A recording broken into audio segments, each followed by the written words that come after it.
right now, so bear with us. Let's see if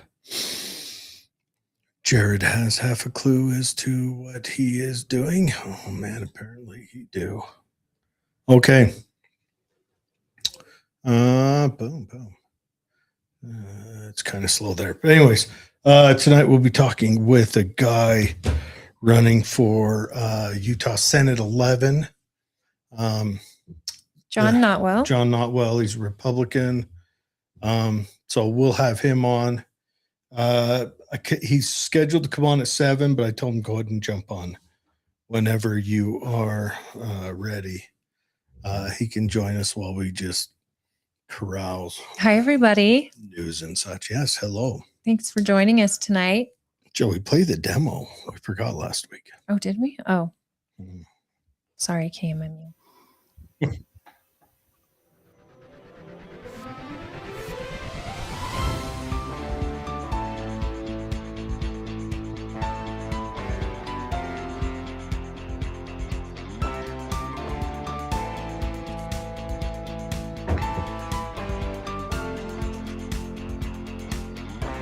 Live from Utah's Wasatch Front, the pulse of the Mountain West, where the issues that shape your life meet the truth that sets you free. Across Utah, across the Republic, and around the world, welcome. This is KMMU.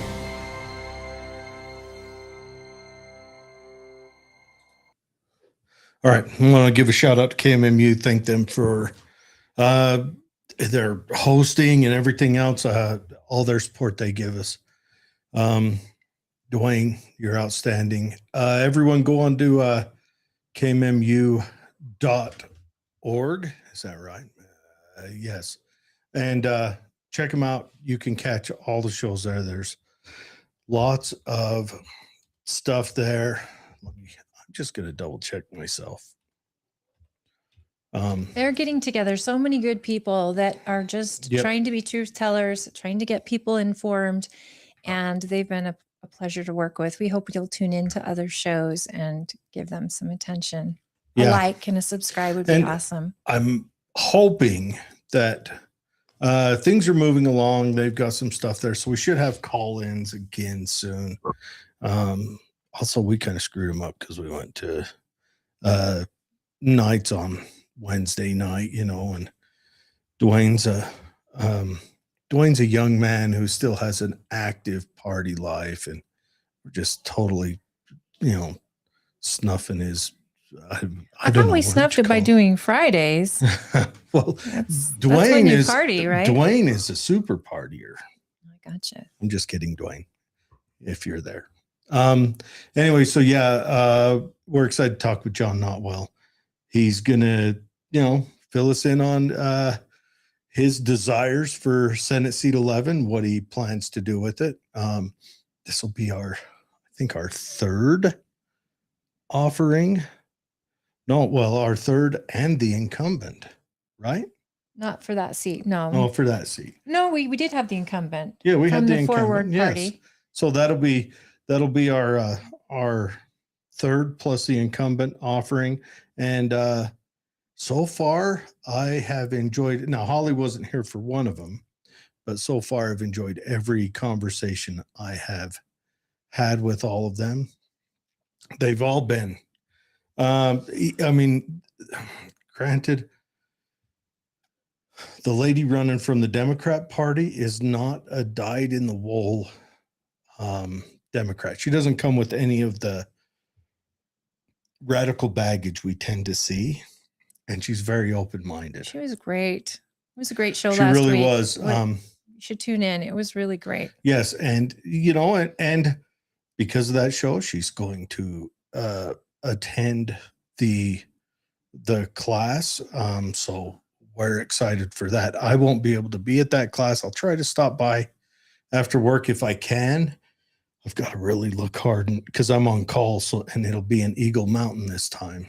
But geez. Okay. So if you guys want to meet her in person, call Mallory Heinberger at Shield Maiden Tactical and sign up for the class. It's a good class. I know how nerve-wracking it is to go to a class like this prior to doing it. I know if you've got a little, especially if you have some experience, if you go in there naked on experience, it's probably a little easier because you don't go in there Bad habits. well with expectations. But if you go in there and you've got some time on a gun, that will show up in the class, but also bad habits might show up. And as a man, you're nervous to fail in front of others. And That goes for women too, actually. yes, but as a man, it feels a little more intrinsic. And but also you should sorry about that. You should what I want you to know is that everyone, including us instructors, fail in that class. Every time we teach a class, all of us have to step up to each plate and perform each task prior to the students doing it. And we fail all the time. We've had classes where the instructors, all but one failed, and there's, sometimes 7, 8 instructors. So we fail all the time. So don't be nervous about that. You'll get to see the people teaching you fail. You'll get to, if you've got experience, it helps because you'll be able to get into the background and help out your fellow students. I know that when I went through it as a student, that was a big thing I enjoyed doing. Mm-hmm. You were great. That's kind of what I think maybe posed them to ask me to join as cadre. But, if you get the chance. Yeah, Jordan, Eagle Mountain. Yes, Eagle Mountain. So if you want to sign in, hi, Jared. We're saying Jared and Holly. Looking forward to discussion today. Party with Jared and Holly. Woohoo. Yes. Thanks and for being on, it's good to see you, Jordan. But yeah, it'll be, I don't know, it's going to be a good class. I'll try to stop by there. I'm hoping I can make it. Shield Maidens Tactical. Yeah, Shield Maiden Tactical. I'll just put it in the show notes. So it's been a really neat weekend. I attended the Lincoln Day dinner for the Tooele County Republican Party. It was a lot of fun. I got to meet so many candidates that are new, and we also got to meet many of our electeds who are still serving and our incumbents. And Jason Chaffetz came and was the keynote speaker, and it was, you can hear a pin drop in the room. It was such a good speech, and really talking about how we all can preserve America, and that we really, it isn't just wait and see. It's valiantly standing up for this country and working hard on it. And I saw a poll come out about communism or socialism in America. Did you see that poll? 96% of Republicans were proud of our country and the way we're headed, and 36% of Democrats were proud of our country. And the others were hoping going more socialism, which I thought was. I imagine, depending on the president, that flip-flops, maybe not to that extreme, but I'm sure that flip-flops. It's funny how the president has, and rightfully so, has become kind of the measure of who won the Super Bowl. Well, this is the other thing. It was 2022 when they last did the poll, and it's gone up from 18% to 36% in Democrats who want more socialism. Yeah. And you're seeing there's at least 250 electeds in this country that are socialists. And let's just be honest, it's communism. Socialism is the step to communism, and it is the detriment to any country because there is nothing free, folks. There's nothing free. And the closer you get to communism or socialism, the closer you get to taking God out of the equation, to there's just a list for things you do to create a socialist nation or a communist nation. And one of them is that instead of God giving you these rights that you were born with, you are given them by the government, and therefore the government can take them away. And everybody is equally poor. It's not in this country where you can bring yourself up. You can donate to charities. You can give and give and give, however you see fit with your dollars. It's slowly moving to, you have to give. You will go to prison if you are not paying these taxes that go up and up and up. It goes beyond that. Once they get their total dream, you don't own anything. Here's the bad thing that happens in and even if you went to global communism, you don't have the advancement. So you can picture all the growth that we've had in the world stalling, and that's where it kind of stays. The communist country had to, USSR had to shop around the world for any growth that it had. It would order the Sears Roebuck catalog so that it knew how to price goods, because it didn't have a market that could give a price to goods. And therefore people couldn't afford them. Well, and even when they could, but the big thing is people wouldn't take the chance. Or first, people wouldn't make them. And second, the best way to look at it, and I'm trying to do this sharing, but the best way to look at it is, if the state owns all the means of production and you have a great idea, say for a widget, and this widget will make life 0.8% better. Or 50% better. Yeah, though that's a double-edged sword, the phone is, but depends on how you use it. But it'll make it, 0.8% better, right? If I want that widget to be made, I have to go before a committee and argue for that widget to be made.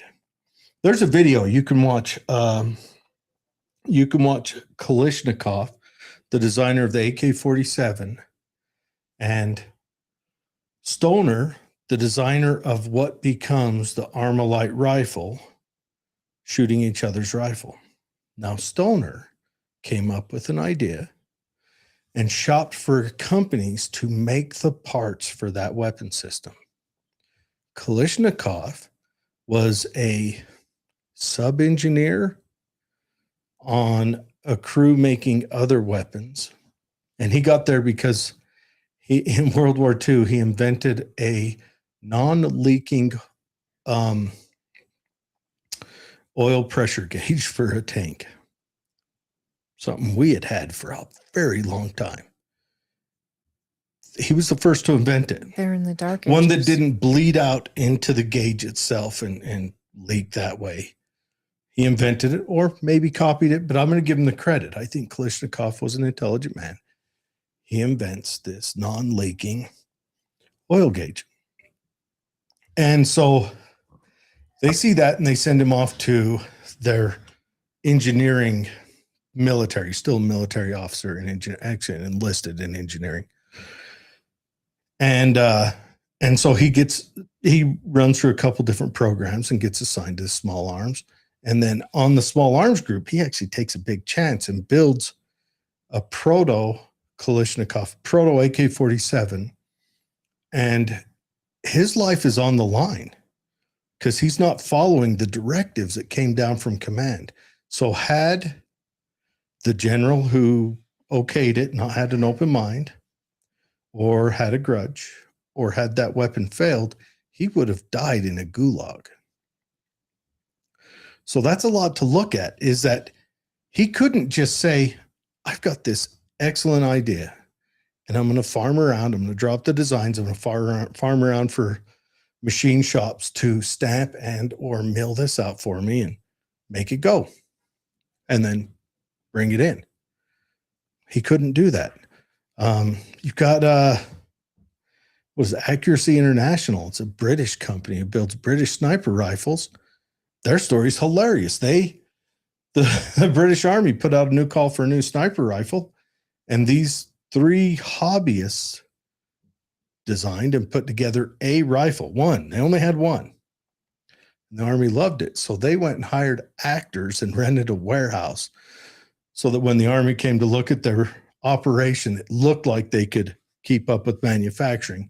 And then once they got the contract, then they set up a real warehouse.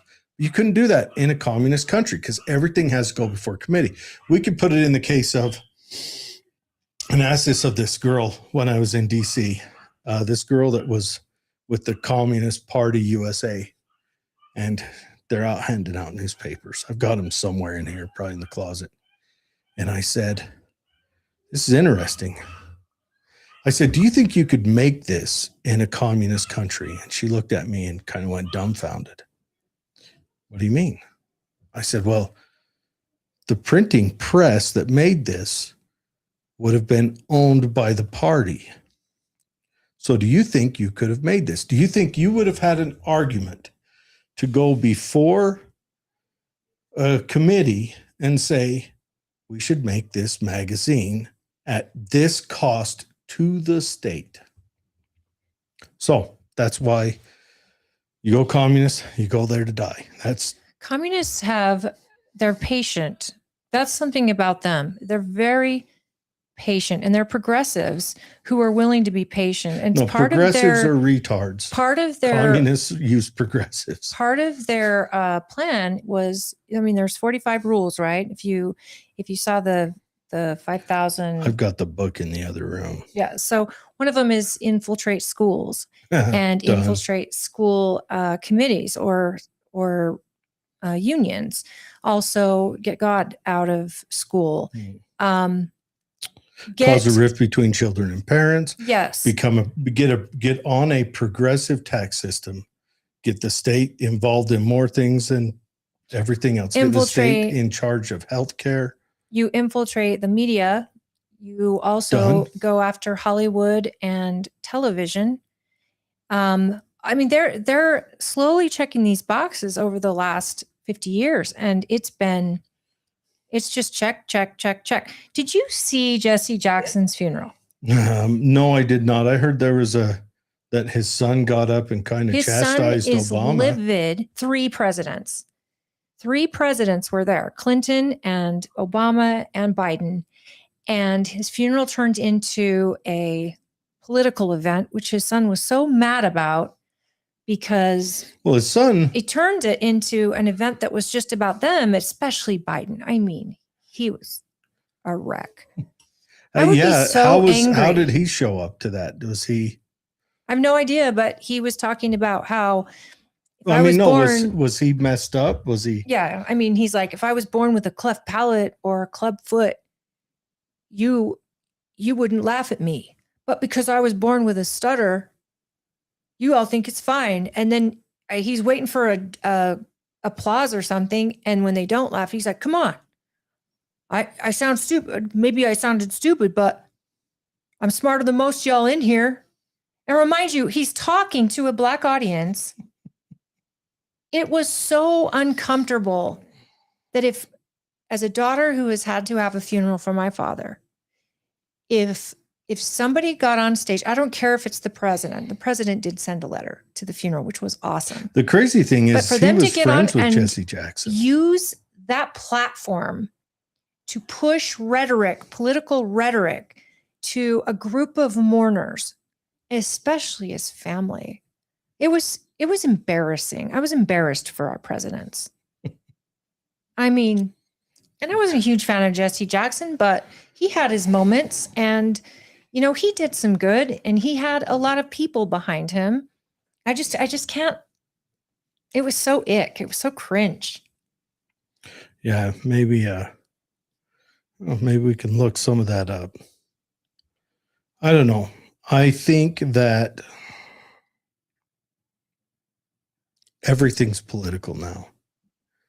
They turn everything political. Both sides. I did see a Mockingbird 2.0 with Fox News and every single person saying the same rhetoric over and over again. Like you saw back in the day with all those local news stations and stuff. It was like every show had the exact same rhetoric. It was like they were all reading the same script, and I was like, I didn't like it when the left did it. I don't like it when the right does it. That's just embarrassing.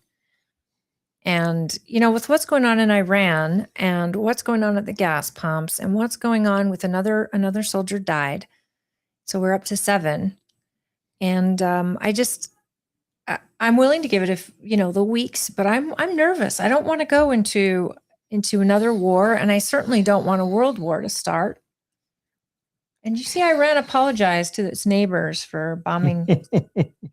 For just flailing bombs everywhere. Imagine if they had a nuclear weapon, guys. There's no apologies after. It's just great. And then you get England saying, hey, we're here to help. Yeah, you're late. Trump said, we don't need you. You're late. So I think that with what's going on in the world, we need to just really, I feel like we need to slow down and really think things through, because it's serious. It's very, very serious. I'm glad Trump is the president. The alternative is absolutely crazy. But I would love to get your guys' thoughts on where you are with what's happening in Iran, because I am for eliminating their nuclear weapons. But, would you be for sending special forces in there to make sure they're all eliminated? Not necessarily soldiers in mass quantities, but maybe a Delta. I don't know. Or something. I don't know. I've gotten to where I'm just like, this is kind of heavy to me. Yeah. Do we want to do that? Oh, sure. I saw a comment about okay, so let's listen to this. Jesse Jackson. Each day we wake up to some new assault on our democratic institutions. Another setback to the idea of the rule of law. An offense. So yeah, common decency. Every day instead of wake up to talking about things that Jesse Jackson did. those flowers are stunning. We're possible. Each day we're told by those in high office to fear each other and to turn on each other, and that some Americans count more than others. Listen to his accent. Well, he's a code switcher, but that's the Democrats. Everywhere we see greed and bigotry being celebrated. And hey, no one has ever checked to see if Lindsey Graham, if he went into the Blue Oyster Club, if he would code switch. Lindsey Graham is having a wargasm right now. He is loving. You didn't even get what I said. War. Do you remember? I remember the Blue Oyster. Tell me about it. Dun, dun, dun, dun, dun. What was the Blue Oyster Club? The Blue Oyster. That's from Police Academy. Yes, it was that the biker leather gay bar. Yeah. And Lindsey Graham, if he went in there, he might code switch. He might go deeper into the. I don't even think he has to go in there. What if he sounds masculine? He goes in there and he sounds masculine then. I don't know. Lindsey Graham is loving this, and I want to see. He wants boots on the ground, I feel like. And mockery masquerading as strength. How long until he talks about Jesse? Denigrated while ignorance and. Oh boy, a commercial, guys. We should do Biden too. Oh, we may as well play all of them.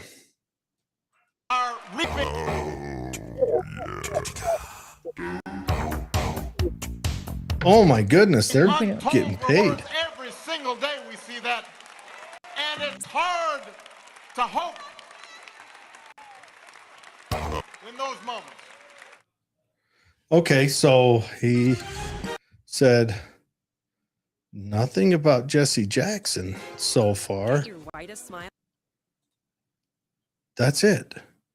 Let's see if Biden says anything. Come on. Oh, they don't have a Biden clip in here. Yeah, it was that good.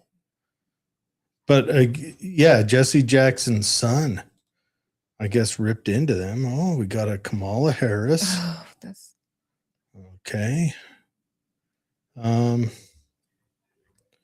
Yeah. The Independent focused in on that. Okay. Here we got maybe past President Biden. I wish they had it already synced down because it is 20 minutes he spoke. Oh, really? It looks like. I can turn the speed up on it. Miles. Boy, man, We're going to get strikes for we get a lot of copyrights. commercials. As long as we keep talking over it, we should be fine. Excellent. President and Mrs. Clinton, Vice President Harris, and Obama and Biden. I think Jesse Jackson has this big long life. Do you think and Trump did so got much. an invite? I don't know, but he and Trump were friends back in the day. Yeah. Well, you notice Jesse Jackson. Is this it? Come on. Do I have to go through the full show? This is what happens when you don't prepare, folks. Well, we kind of threw this one just on. Daughter, son. It's cold out of the blue. It's not easy. No matter how much you loved them, no matter how close you were. Oh, boy. So I just like to express my 20 minutes, you got a paragraph. How can I say it? Simply an understanding. I wonder if he's The big thing is go out and reading He it. left you something that no one else could. He left you character, judgment, honesty. Can't kid yourselves about what's right and wrong. President Obama. I feel terrible. President Because you can Clinton, tell he's in Vice dementia. President Harris. Jesse believes the Bible tells us think you can speed it up. that they that wait upon the Lord shall renew their strength. They shall mount tough up with issue. wings as eagles. Search for it on They shall run Facebook. and Check not see be if it has weary. sound on your little tablet. They shall there. walk and not grow faint. No, we'll turn the sound up to the. I hope the hell you all got that, because you're gonna need help getting out of here. Yeah, it does. Oh, You know, I come from Scranton, Pennsylvania initially, where, in fact, he even has a hard time saying his own town. Oh, he's hard to watch. It's terrible. They should have had him in and should have had him come up and not speak at it. He would have been better off doing like a prayer. Right. You know, something snappy, quick, and to the point where he doesn't have to ad lib or even read off a script in a 20-minute speech. And he's look, and I'm not trying to denigrate him by saying this, but he is in the throes of showing his age.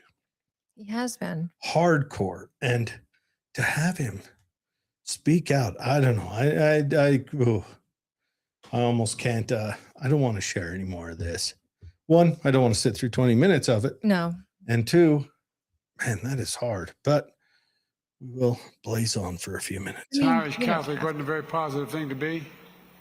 Ugh. And then moved down to Wilmington, Delaware, which is segregated by law, and remained that way for much of my life. And you know, it's interesting that This is Jesse Jackson, before we knew Jesse Jackson, I was raised with the notion that hope. I'm hoping he's not lying during it, because he's been known He's to play a Trump- little bit fast and loose. You know, Trump does hyperbole. We know that about Trump. does. But this man does blatant, outright. I still want to know what Jesse Jackson's son said. Yeah. Do they have a video of his talking? No, they didn't.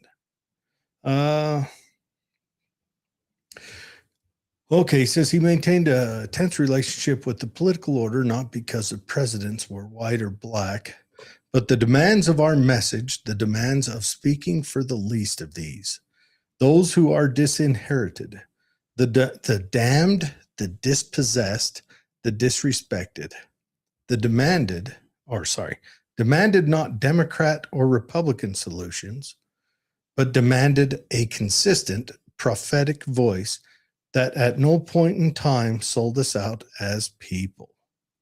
And I will say this. However you guys feel about Trump and Obama, I know we probably don't have a lot of Democrat listeners on here, but Obama really did nothing for the Black community while he was in office. He enriched his coastal friends. The coast got wealthy while the center of the country continued to die. I'm not going to say it was Obama's fault. And Obama made a lot of decisions which adversely really harmed the middle and especially the lower classes. Now the ACA is, you could probably scale that as maybe kind of advance. The Cash for Clunkers, Michael's on here. He says our flag is backwards. Our flag is backwards because of the reversed camera. It's a mirror image. If you stand in here and stare at it, this is my right hand, which means if I look at it, that will be on the left-hand side. You know, Obama is the reason we had Antifa start up, and we had Black Lives Matter start up. Yeah. Those things started. In fact, it was a war against police. I would say Obama played a significant role in that. Yeah. Yeah, absolutely. But I would say that like real physical damage, Cash for Clunkers did it. Cash for Clunkers depleted some of the supply in the supply and demand matrix of automobiles. Well, there was a lot he did. I mean, just in bullying through the IRS for one. That, but I'm talking general harm that went across all parties, everyone. Yes, and the lower class citizen too, and the people who are poorer. The Cash for Clunkers wrecked the lower class. It wrecked it. It made it. Do you wonder why a new F-150 costs $60,000? Yeah, it's because there's no competitive market where those 20-year-old F-150s or 30-year-old F-150s with life in them still exist. That supply grid of the supply-demand matrix was depleted, which made it so that the demand had so much more strength. And so go try buying a used car right now. You know, it used to be, heck, when I first got out of the Army, I remember buying cars for $100 that ran for a year. You're not going to get that for under $2,000 now. But yes, Michael says, oh, I don't think there's any war. It's pretty much over. I don't think they have any military equipment left. That's a good question. I don't know. That's what Navy, it sounds like. I think their Navy's at the bottom of the ocean. Yes. Now we dominate the skies. That's a whole new paradigm. I don't know what Iran has left. And I wonder if we're just striking them to get them to submit, I guess. Well, they got rid of the leadership round one and then round two, and now they're asking for the son to be the leader. Yeah. And that's not going to fly. Hi, Thomas. Thank you for tuning in. Congratulations, and we'll send a sympathy card to your family. For what? To his son. Oh, I was saying hi Not to Thomas. Thomas. Oh, I'm like, what happened? How you doing? No. Thomas, I have seen on Facebook that you have had a little bit of health stuff. I hope everything's going well now. Best regards from Thomas. Liberland, still love your show. Great job. Yes, and how's Liberland going? We need to have Thomas on again to update us on that. And the Ukraine has gone all but quiet in the national discourse. What's going on over there? And is in Russia, are they helping Iran, or have they kind of laid off? Like, Can Russia afford to help Iran? I don't see how they can. I mean, they might be able to sell them some fertilizer. You They see, need water. all those ships are backed up in that Strait of Hormuz. Yeah, that's all backed up. One did get through, and America has vowed to assist them with our military to get them through, because Iran has promised to sink anything that's coming through there. But I don't know. But that's why our gas prices are up, folks. And Trump has asked for some time and to let this sort itself out, which I, as an American, I'm happy to do. I'm happy to wait and be patient, but I'm also really not a fan of war. I think this country is tired. We want America first, but I also know without any doubt that if Iran had a nuclear weapon, they would use it on their neighbors. And then they'd apologize to an empty void. When they bombed the airport in Dubai, and then you heard, I don't know, I have suddenly found myself to where maybe I'm just overloaded. So I'm like, I'm going to turn off a little bit of the news. I'm there too. You know, like I saw that deal that went down in New York City where alarmunists, where there were some right-wing anti-Muslim protesters at, I think they call it the Gracie House, which is like the mayor's house. The mayor's house for New York City, protesting Mamdani. And there were two sides there. There's reports that the anti-Islam side unprovokedly pepper sprayed the other side, and then there's reports that no, they pepper sprayed him to gain distance.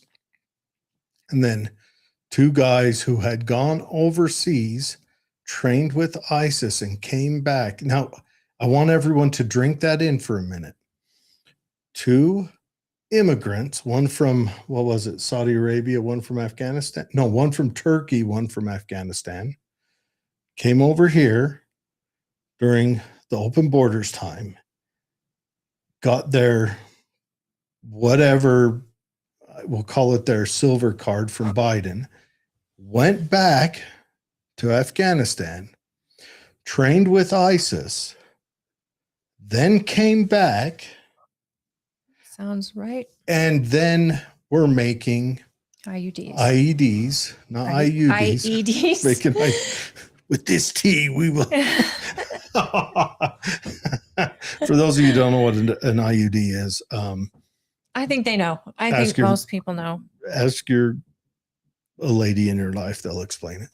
Or you can Google it. Might get graphic, so Google But thank goodness those things didn't go off. Yes, thank goodness those guys were dunces. Maybe the ISIS training camp is trying to push out so many people, they cut their training a lot. I'm just, you guys, this is what's happening. We're having it in our streets here. And that was always going to happen. I mean, we've got to be on high alert anyway, because we're at war, but to have this happen out in front of the mayor's house. And then what did the mayor say about it? Well, okay. So the mayor, he gave out, John will be on at 6:45. So the mayor came out and he said, at first he made it sound like it was the anti-Muslim group that threw the IEDs. Yeah, that makes sense. He has since walked that back. CNN wrote this Twitter piece, this flowery Twitter piece. It was on film. Like people were recording. They saw it happening. Yeah, it was. CNN is lost, and I think they're trying to get back, to center maybe. But There's so much drama. I mean, the press is, I think the talk radio right now is probably the most logical voice for news.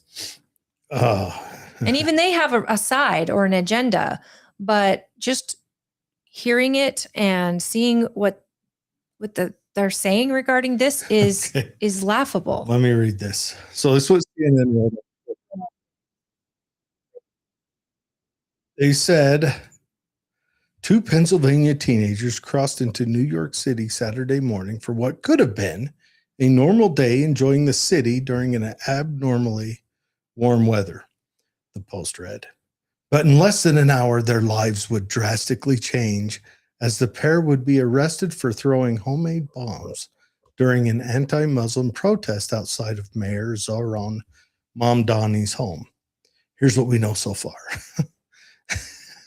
They couldn't have said 2 teenagers walking through New York and like they're victims of this IED that landed in their hand and they had to throw it playing hot potato. They're victims, guys. This is laughable. It's not even laughable. And they're counter protesters. Now CNN has since taken it down and apologized. And then Brian Stelter also came on and said that they were rightly criticized for it. It was like they were trying to paint these 2 terrorists in a good light. And do you remember?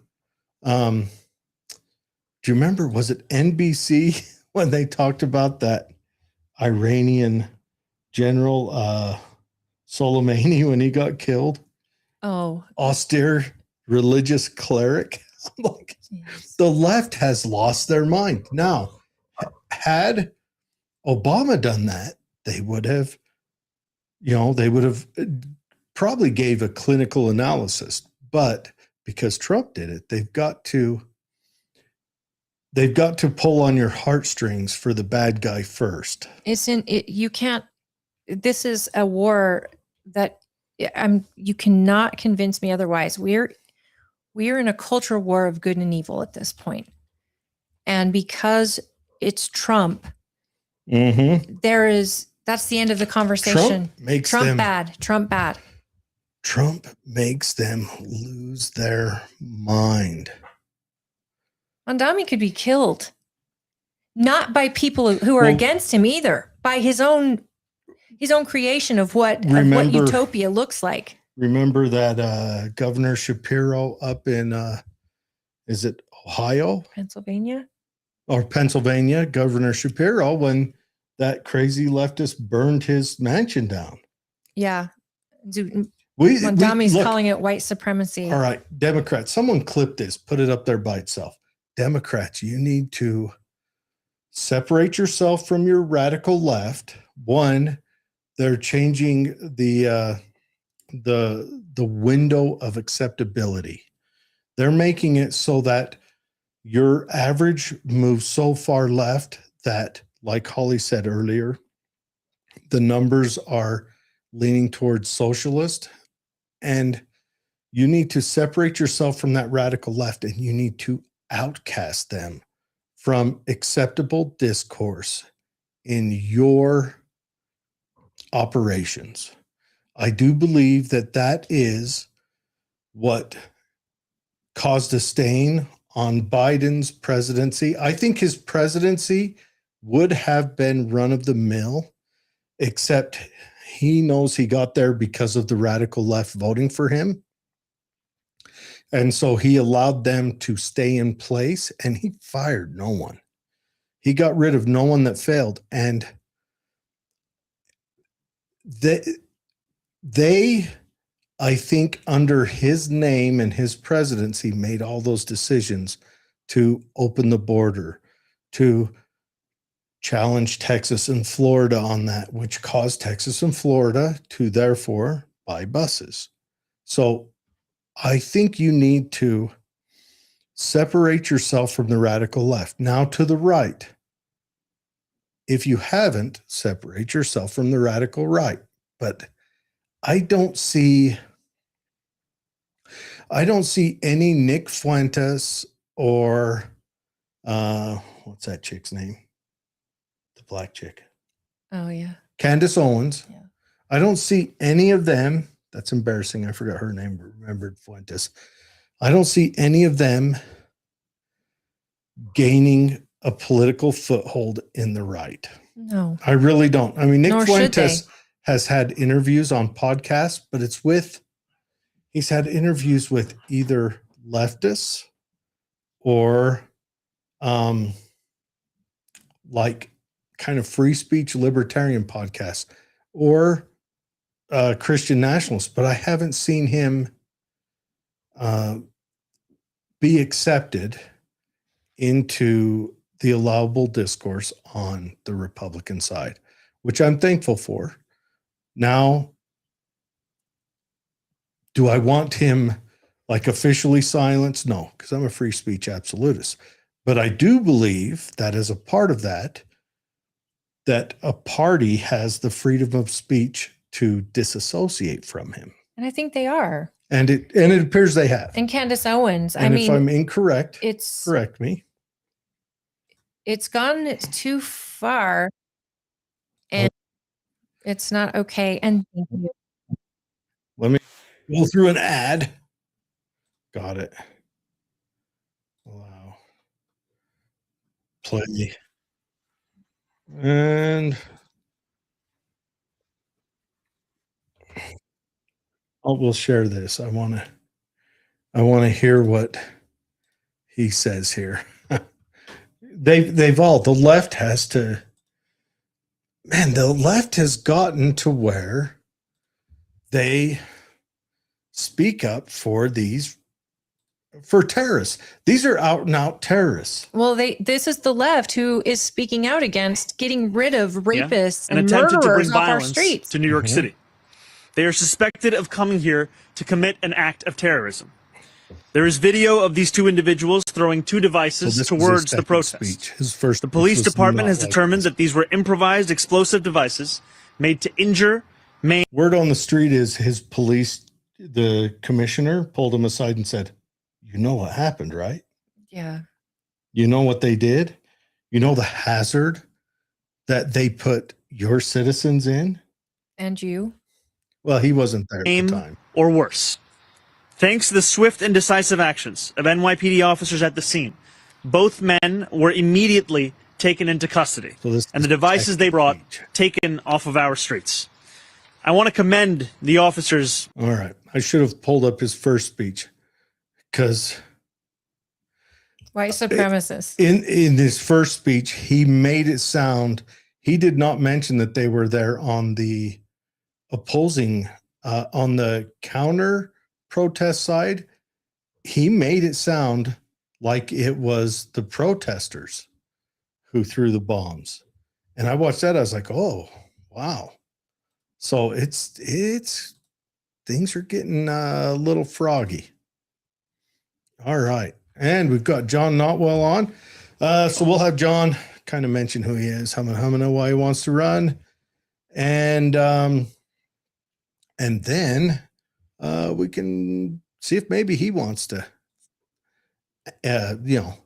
kind of chime in on any of this. Hi, John. Hey, Holly. How are you? Hey, Jared. How you doing? John, good to finally meet you. How are you today? I'm outstanding. Thank you for asking. How are you? I'm good.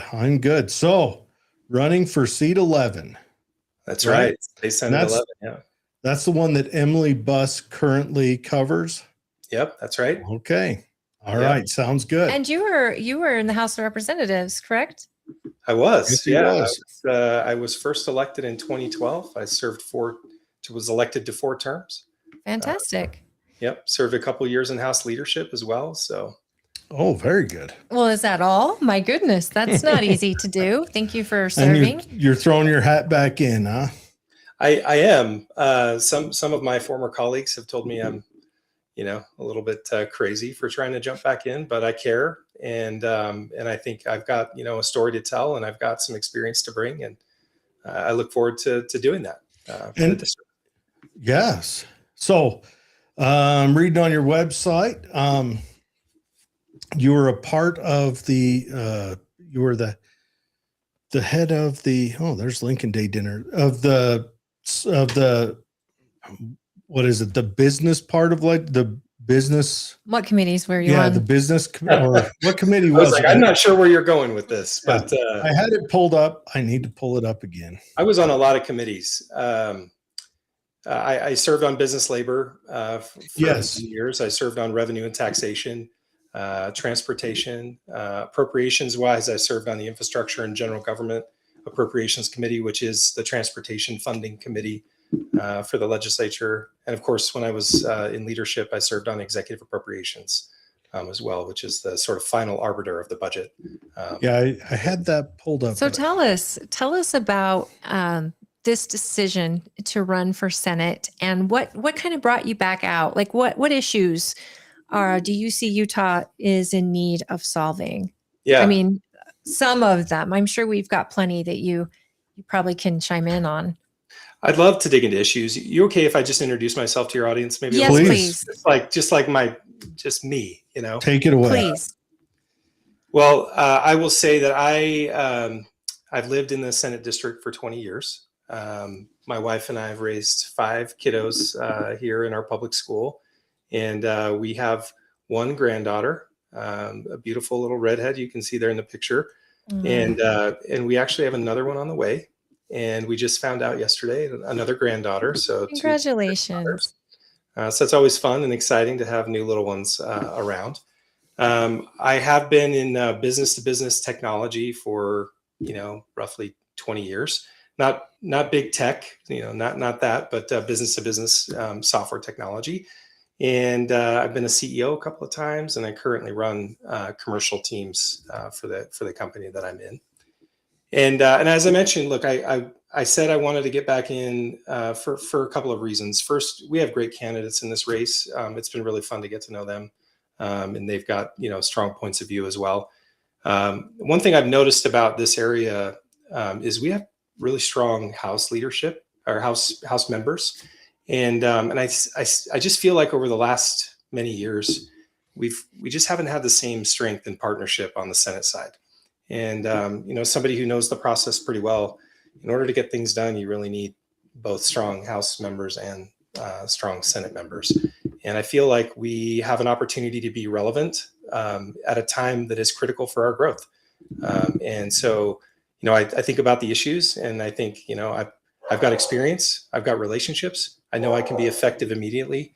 And the timing is right. The nest is emptying. We've got 5 kids, 3 are out, 2 are on their way. So it felt like the good time to get in and support the state again. Fantastic. Mm-hmm. And I love that. And I'm curious because I have noticed that myself, the Senate and the House, sometimes there's like a disconnect, right? On, the House is working extremely hard to get these things heard and done. And the Senate is also working extremely hard. And sometimes what the House passes doesn't get through the Senate. And I'm sure that irritates a lot of House members and vice versa. So I love the cohesiveness, and I'm a big fan of our electeds working together, especially, if you're representing District 11, you're representing many different areas of Utah here locally, including Tooele. You've got Eagle Mountain, Harriman, is that right? That's right. And so you've got a lot of different points of view that you're representing, and look, I could rattle off the communities, but I'll probably miss some. But you've nailed the big ones, right? So Tooele to Magna, Eagle Mountain to Harriman, West Jordan, West Valley, Kearns, and all Lake Point, Erda, Stockton, the Rush Valley, Vernon. Like it's everywhere in the Cedar Valley. It is a very large district. And I think it also has 6 House members in there, maybe 7. So there's a lot of representation that's going on, a lot of communities, and all in one state senator's purview. And I think you've hit it on the head, Holly, which is, look, you learn a magic formula when you arrive in the legislature. The magic formula is 38, 15, and 1. If you want to pass a bill, you got to get 38 House members, 15 Senate members, and 1 governor to agree. And I think that's what you're seeing right now. You're seeing the House has a point of view, a strong point of view, grounded in the things that they're seeing from their constituency, and the Senate doesn't always share that point of view. And by the way, that goes both ways. Sure. The Senate has their own point of view, and the people that they're talking to, and some of those bills don't pass either. And so, look, my goal and my experience, and also, thankfully, what I was able to achieve when I was there is, working together with both sides of both chambers, and making sure that the governor is on board so that we can pass meaningful legislation, or maybe more importantly for our area, pass meaningful appropriations to achieve our goals. Right. Well, what do you think are the issues at hand right now for our community? I know we've always wanted our own senator. We always have. And we have been divided up, as you know, and it just hasn't happened. So we feel like we are a community that is different. We're not like West Jordan. We're not like West Valley. We're not like Eagle Mountain. However, we can find some common ground with all those places, of course, because we're Utahns, right? Right. But we still consider ourselves small town, and we like our guns, and we want our growth to be minimal and smart. And we have water issues, and we have federal government issues where they own most of our county, as you know. So I'm curious, what are the issues that you feel you're big on? Yeah, I mean, look, I think this position is a representative position, and so what I may feel are the big issues don't necessarily match what the voters say. What I can tell you is what I hear when Sure. I talk to voters in all these areas. There's actually a lot more commonality in the things that they expect the state to do than not, which is great. First of all, I'm a Republican, and so running as a Republican, and so especially when you're talking to Republicans, those issues tend to align. But here's what I'm hearing: infrastructure is big. And not just roads. Roads are really important, and I'm not being dismissive of roads at all. We've got to build them. We've got plans to build them. They're not moving fast enough. I think we can all talk about that. Be happy to share some insights on what happened this session that unfortunately didn't go our way. But we also have other infrastructure needs. We have water needs. Eagle Mountains, Tooele. We're approaching some crisis, I would say, if we don't get more rain. So, whatever you pray to, we need water. Let's pray for a wet spring. Everyone go wash your cars. Don't water your grass. Well, if you wash your cars, it's destined to rain, right? You wash your car. It's the American Rain Dance. But the Great Salt Lake, that's a big one. The Salt Lake is huge. And it's a statewide issue, but it's an economic one.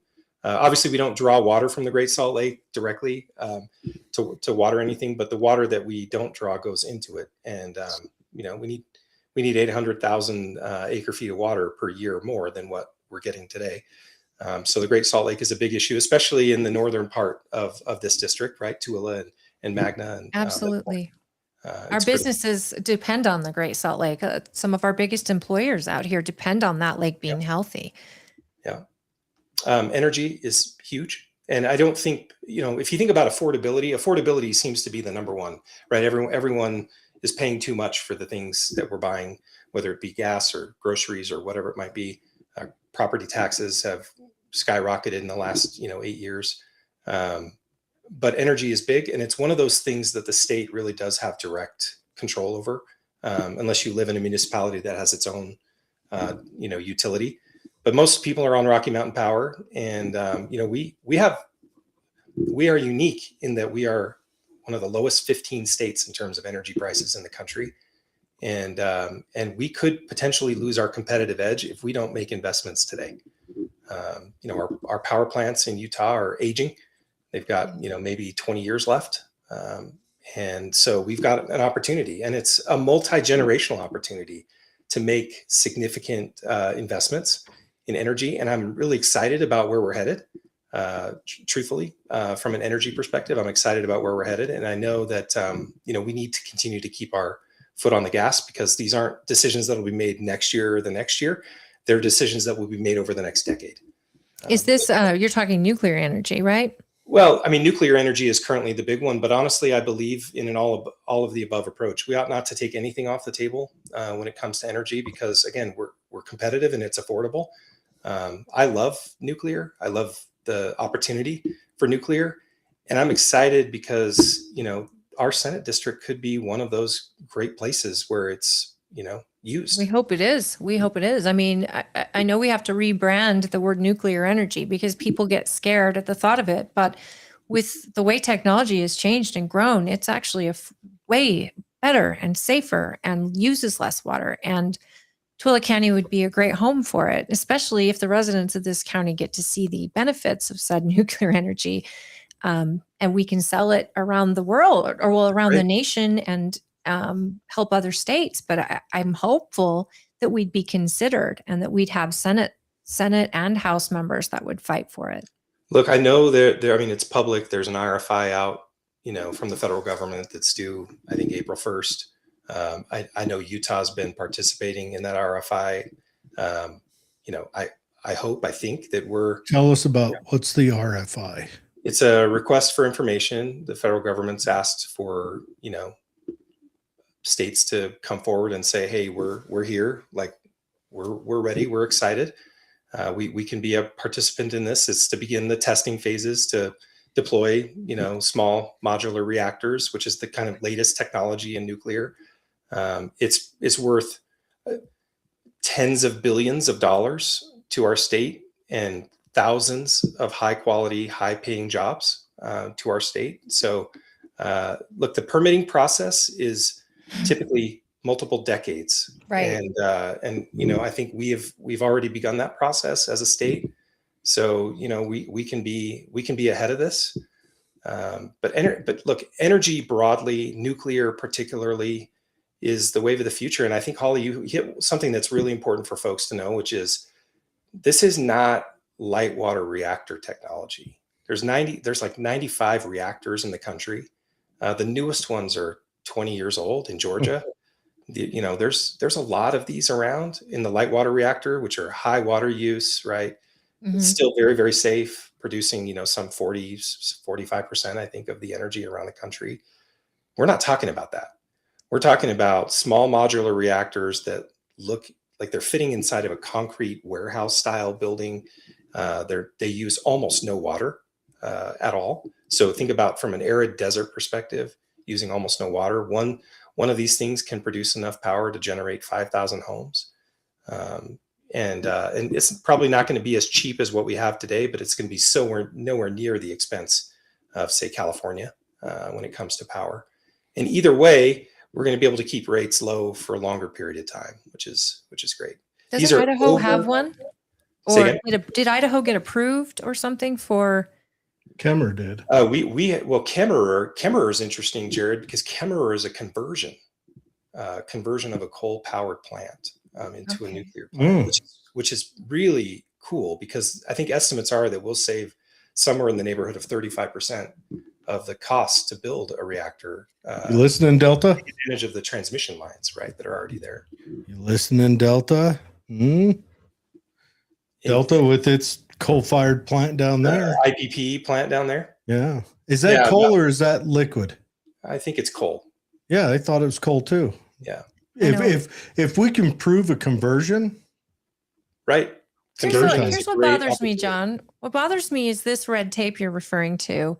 This red tape is all government. So if Utah can get its act together and cut through the red tape for Utah, which it sounds like it's doing, why can't we go to the president and say, hey, let's cut this red tape nationwide? We know this works. We know we can do it safely. Why does it take 2 decades to create something like this? I love what you're saying, Holly, and I absolutely think we should. The NRC today is a regulated entity, and it is federally regulated. So absolutely, we should partner with all of the various entities here, the Department of Energy, the president, everyone, to try to push the envelope. We still have to get over consumer sentiment too, right? Yeah. Citizen sentiment that it's not safe. This is the most over-regulated, over-processed utility out there for that reason. Because have they done another census on the sentiment to it? I know under Reagan in the 80s, that's when sentiment took a big hit. Well, yeah, Chernobyl, right? Information came out about Chernobyl. You had 5 Mile Island 10 years before that, or 3 Mile Island, whichever. Some Mile Island there off Yes, of Virginia. the Mile Island. Yeah. And then you also had, in the closing of the Cold War, the left, the ultra left in the United States, I think they were in their kicking throes watching their great dream society collapse because it won't work. And so they lashed out, is what I think. Ronald Reagan's daughter led a handful of the marches.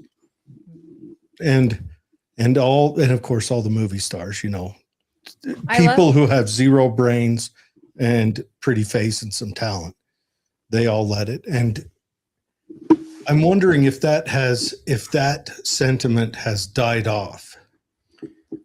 I think it has. I wish I could tell you that I have the data to back up my sentiment, but here's what I do know. I think we're in a nuclear renaissance. I think so. I think there is. It's our only choice. Yeah, I think there is more unity around this topic today than there has been in 50 years. Mm-hmm. And because we're seeing it, right? The data shows a great story. It's safe, it's reliable, it's always on, it's distributable. First in gets the benefit of being able to generate as much as they need and also sell the rest. So that's also good for Utah. And Governor Cox came out and was very positive about it. And, it's refreshing to see clean energy being, we have an opportunity with this technology to provide clean energy. And, it works. It works very, very well when it's allowed to. So yeah. I would love to see our federal government get on board with our states and many other states. Let's start creating these in a safe and effective way so that we're not needing all this other, And I'll say, I'll say the West Desert is an opportune place because I think one of the concerns people still face is the sort of not in my backyard, right? I want the benefit of nuclear, but I don't want you to put it next to my kid's school. Not that's the plan, right? But the West Desert's great. It's got the right rock type formations. It has low moisture, no groundwater. Not that we have to worry about it, but it's our extra belt and suspenders to ensure the safety of the area and the people. So 100%. You go out there past the Aragonite and there's nothing. Nothing. The coyotes are scarce out there. But it's federal land, correct? So you'd have to have the federal all the better government. Right? Yeah. I mean, if they federal government being involved and then also maybe giving us some of our land they seem to keep manage. The BLM seems to be happy to sell off our best hunting land to private reserves. That's something that I would really need. I'm tired of the federal BLM taking our best hunting ground, packaging it up and selling it off to private hunting reserves. They're killing the sportsmen of the state. They're making it so that only the ultra wealthy can come in and hunt in the decent hunting areas. And that's because it's owned by the feds. Yeah. We are the state management better? Playground of the East. Yeah, I would love to see the states try to manage it better. We are fortunate. I know those that are the hunters, and my son-in-law is a big hunter, but we are fortunate to have one of the most enviable systems for hunters in the West. So I worked on some legislation when I was in the House regarding that, and I think our sportsmen sometimes they don't know how good they have it. That's not to say it can't be better. It's a tug and pull. A lot of it depends on our state biologist. The new one we have, I like. He put cats back on the menu. That's very important. I'm a hunter and I've gone out and I've collected many cat kills.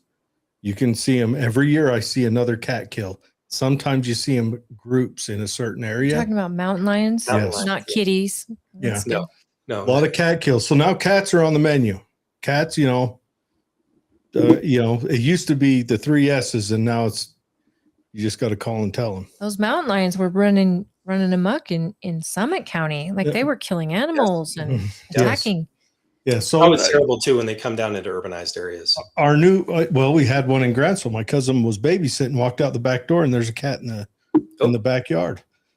So cats being back on the menu, that's a good thing. That'll allow the deer population to reach its natural depletion through the sportsmen instead of just through cats. And I'm sorry if you left us, if right now you guys got pucker factor 14 off of what I just said, but I don't care. Absolutely don't care. And then sometimes the state tends to give out too many tags. Yep. And that hurts us. So I would like to see, I don't know what I'd like to see. I'm not smart on all that. I just know that sometimes you go and it looks like the mountain's on fire. Sometimes it's actually on fire. Yeah, well, there's sometimes that too. it is. But 2 years after that, that's the best hunting place. I do like a joke my dad used to always say was when he'd get his tag, he'd say, "Is it a kangaroo tag?" And someone would say, "No, it's a mule deer tag." And they'd say, "There ain't no kangaroo in Utah." And he says, "There ain't no mule deer either." That's funny. So when you talk about affordability, I know that's a big word that everybody's throwing around, and yet it's also a very relative word. What's affordable to you may not be affordable to me, right? That's right. And so again, development not in my backyard is a big issue, and creating new subdivisions and we are dealing with out here infrastructure, water, and a lot of people are worried, and as they should be. Water is a real issue, and if we go into a 10-year drought or something like that, I mean, it's really concerning. What do you see the legislature was able to actually do when it comes to development? Because it feels like there's a lot of developers up there. There's a lot. a lot, and people are turned off by developers. And so you're running for the Senate, not as a developer or rancher? I'm not either one, and I'm not a lawyer. Do you not know your place, good sir? I don't. I think there is diversity of opinion that's needed. Here's what I'll say. When over the last many years, the legislature has found it appropriate, that's probably the best word I can say, to circumvent land use authority of the local government on a regular basis. And through that circumvention, they legally allowed to do it, not necessarily just because you can, should you. That's why we have this sort of overcrowding in some areas, this development in advance of infrastructure, a lack of ability for communities to keep up. I spoke to a local government official recently who said, you want to talk about limited government? I have to hire people to manage the compliance that the state government is putting down on me. So I have to grow my government in order to, honor the land use policies that are being passed. I think that the balance has shifted. This is a balance. It really is a balance, because there are times when the state must act for the benefit of the residents in all communities. And that is their responsibility. Every lawmaker, every elected official takes an oath, right? They don't take an oath to city mayors. They take an oath to protect life, liberty, and property of the citizens. And I think that the balance has shifted way off the pendulum to where the state feels very comfortable overriding local authority on a regular basis. And we need to pull that back. And that's where I'm at. That's where I was when I was in office. And that's where I am personally, that there has to be balance. We've got also, I think the state's done its part for a while, and we need to just back off and let communities catch up, let developments, there's 100. Here's a fun fact for you. There's 190,000 entitled units in the state of Utah. So these are houses that are vested, that are ready. They've been zoning approved to build a certain density, a certain number of homes, a certain whatever. 190,000 vested or entitled units. By my count, which is a little difficult to get, but my hard count is about 60,000 of those vested units are in Senate District 11. So one third of the entire state of Utah's vested housing is in our Senate district. Drive through Eagle Mountain and Twilla. If you Mountain, drive through Twilla, there tonight, you Harriman, won't know Magnet. you're there if you drive through tomorrow. It looks totally different every day. And we saw Harriman grow quickly.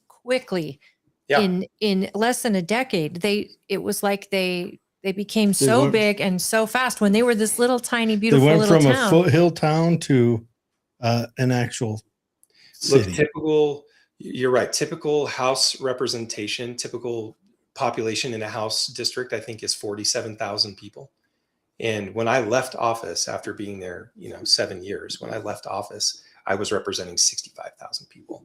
That was rapid growth. And are we going to recensus to bring that back down, or is that kind of in where 2020 they did a new census. So now instead of one representative for Harriman, Riverton, and South Jordan, now there are 2 in Harriman alone. So and that's happened everywhere, right? I mean, that's what the redistrict does. So anyway, the point I'm trying to make is I think we have built enough supply, and now the state's obligation is to partner with the municipalities to figure out how to build the infrastructure necessary so that they can bring in the rooftops and the residential in a smart way, so that they can, create, again, all of this really comes back to economic development at some level too, right? Which is, we got to get people mobile. The more mobility we create, the easier it is for them to leave their homes and go recreate and go shop and, go participate in, civic responsibilities and community responsibilities. So I'm excited that this year I didn't see a ton of land use, authority being pulled away. I did see some really incredible legislation. I think Cal Roberts' bill to provide a loan for infrastructure developments to municipalities is a really cool idea. I think it's a pilot. It's $100 million. That's not going to go very far on a lot of roads, but it's a start, and at least gives another tool in the toolbox for municipalities to build the infrastructure that's needed. I think there's other things like that, I'm sure, that I didn't catch, but I was grateful to see that the legislature did not go as aggressive on land use usurpation this year as they have in previous years. And we've got to continue to pull that back. I have a question based on roads, for example. Twilla County has a road that is unfinished. Mid-Valley Highway. Yes, the Mid-Valley Highway. Mm-hmm. And it could be a game changer for residents around here. 36 is so congested already. They're expanding it. They're expanding I-80. These are great changes and much needed changes. But then I see that it feels like UDOT has pulled back and they've postponed our finishing of these different sectors of the completion. They've postponed it, and it's alarming because, you can't stop when you start the development. You can, but there's a lot about Mid-Valley Highway that needs, we have a lot of people killed on that highway because it's not complete. We need lights, and we need, a signal or a light put up so people can turn left, on these busy roads and understand the roads better. It's a lot. And then I see the Olympics coming, and a lot of the development and the roads are going up there to Summit County to accommodate the Olympics. And yet many of the people who will be volunteering for those Olympics are going to be all around the state where these road deals have been postponed. Do you have any insight on Mid-Valley Highway or its plans? I do. Interestingly enough, there are 2 Mid-Valley Highways. There's the Mid-Valley Highway in Twilla, and there's a Mid-Valley Highway in Eagle Mountain and Saratoga Springs as well. The Mid-Valley Highway in Twilla is a little farther advanced, and I was reflecting on Doug Sagers, who was a colleague of mine in the House who was there in Twilla, and I remember assisting him with a request for appropriation to begin the process of the Mid-Valley Highway back when I was there. And I'm disappointed to see it hasn't progressed past that initial piece. And I'll also say, Holly, I was out hanging out with you for a little bit at the Lincoln Day dinner on Saturday. And I was a Saturday night, and I was turning off, is it Parachute Lane? Is that the right one? What's the name of the street that you? Sheep Lane? No, it wasn't in front of the track. It's to come on to Mid-Valley Highway from the Stansbury Park area. Anyway, I thought it was Parachute Lane. Is it Parachute? Yeah. Yeah. So I was with my wife, and I was turning off Parachute onto 179, and I was like, this is terrible. It's a divided highway. You don't have. That's our killer. Yeah. That's killed, I think. And it's terrible. That is a safety issue. I think it's killed 4 people since they put it in. 4 people in what, 4 years, 5 years? I think it was a shorter time than that. I felt like Yeah. it was happening, and killed- it's hurt it's injured a very lot. many. Yeah. I've Yeah. got a good friend who she was heading to work and some elderly lady pulled out in front of her turning left onto that. So crossing the road, turning left, Yeah. she's heading into Salt Lake, T-bone, and it put my friend out of work for the last year and a half with broken all over, and it put the old lady, sadly, it killed her. That's terrible. I hope UDOT's looking at the safety piece. I'll check into that because I don't know. I'd rather see ideally they'd put some kind of overpass on that. There's plenty Create of it like Bangor is now. there's plenty of space to draw it up and over and around and have an entrance for the other side and have a long sweeping entrance for the eastbound. You remember when Bangor was the deadliest highway in the West? Yeah. And they had to redo Bangor over the years, and it's amazing now. You're not running through these lights, and it's not high speeds and all of that. And I wish they would develop highways that are going to have high speeds like that. The way we've learned it works. Yeah. Highway 6 was the same way down in Price. That was the deadliest. Yeah. Because you had a lot of those blind turns on it, on the 2-lane road. I've driven that many times. I have to drive it tomorrow. Yeah, that was a beast. Yeah. So here's what I'll tell you. Mid-Valley Highway in Tooele. There was the new preferred route established, I think, a year ago, a little more than a year ago. There was an initial route, and now there's a new preferred route. The current step in the process that's missing is right-of-way money. And this is where you have somebody on the Senate side pushing just as hard as the House side. That just hasn't happened because there's not the knowledge. The Executive Appropriations Committee is the one who will ultimately decide how additional appropriations are made from UDOT's budget. We don't typically fund things directly from the legislature. We fund the transportation department, and the transportation department takes decisions from the Transportation Commission. I think Natalie Gochner is the commissioner for Tooele County in Region 3, I think. She's great. So I'm sure she's, focused very much on the area. But the legislature does have an ability through intent language in the appropriations bill to designate that if there's leftover money in any given year, to designate a series of priorities for them to use to spend that money. And right-of-way money was designated for Tooele County, and at the last minute, it was stripped out. And I don't know by who, and I don't know why, but I know that it was stripped out. And it's definitely concerning because it happened in the Mid-Valley Highway in Eagle Mountain too. Was it stripped out? An EIS study to fund. I mean, that's like, you have to do that. And, was it stripped out to fund separate highways, or was it stripped out totally? No, it seems that it was just completely stripped out. So it wasn't replaced with something else or prioritized. So it wasn't like pulled over to the benches to deal with the Olympics. It wasn't like, oh, we're going to send it up to Senator Adams' district. No, that wasn't it at all. It was just removed. But again, normally lawmakers who are overly concerned about that are sort of like ringing the bell and talking to their leadership saying, what's going on here? Like, this is BS. And I'm not sure if that was happening, and again, no fault to her, but I just don't know if Senator Buss would know what to look for.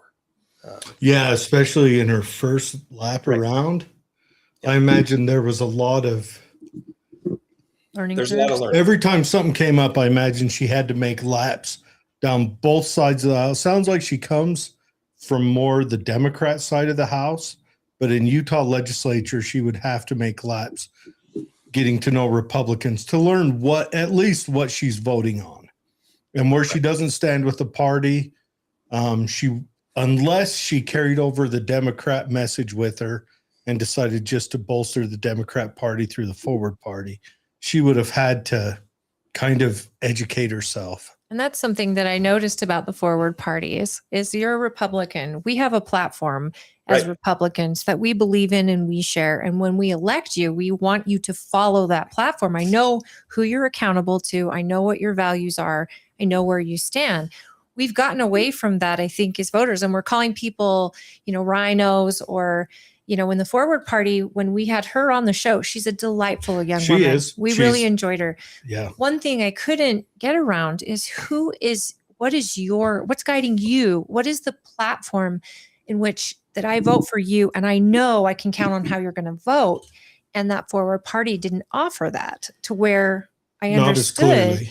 It wasn't clear. And she could be either side. Whereas, Democrats are going to follow one way and Republicans follow their way. And we're hopeful that they can work together and make something happen. And so I'm still kind of questioning what the Forward Party does or what their platform is, because that's still confusing.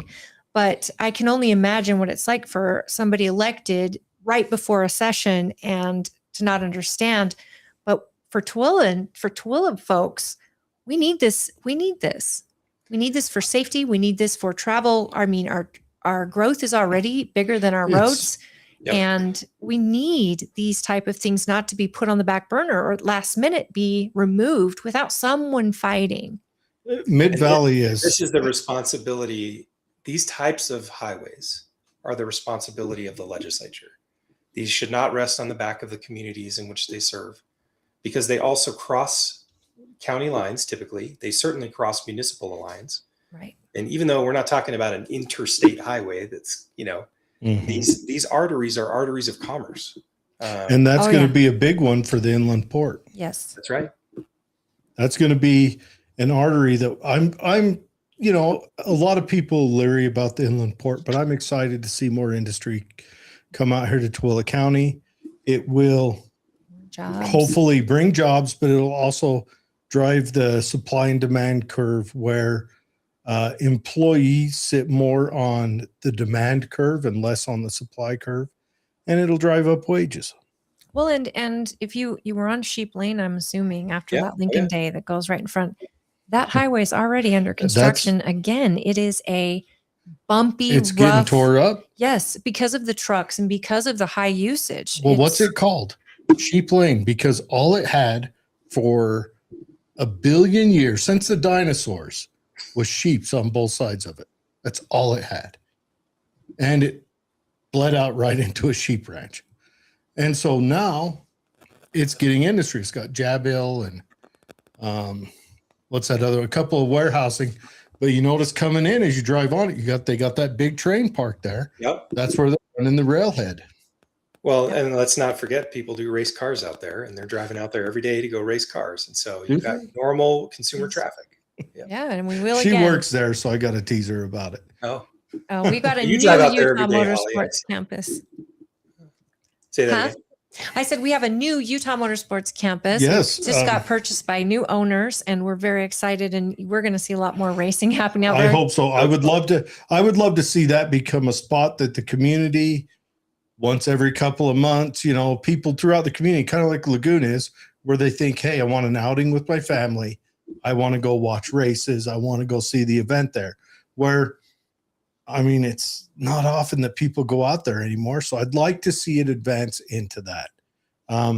When Miller owned it, Miller was an enthusiast. So he threw his money around and he brought a lot of stuff in all the time. And I don't know if the Chinese haven't figured out car racing yet.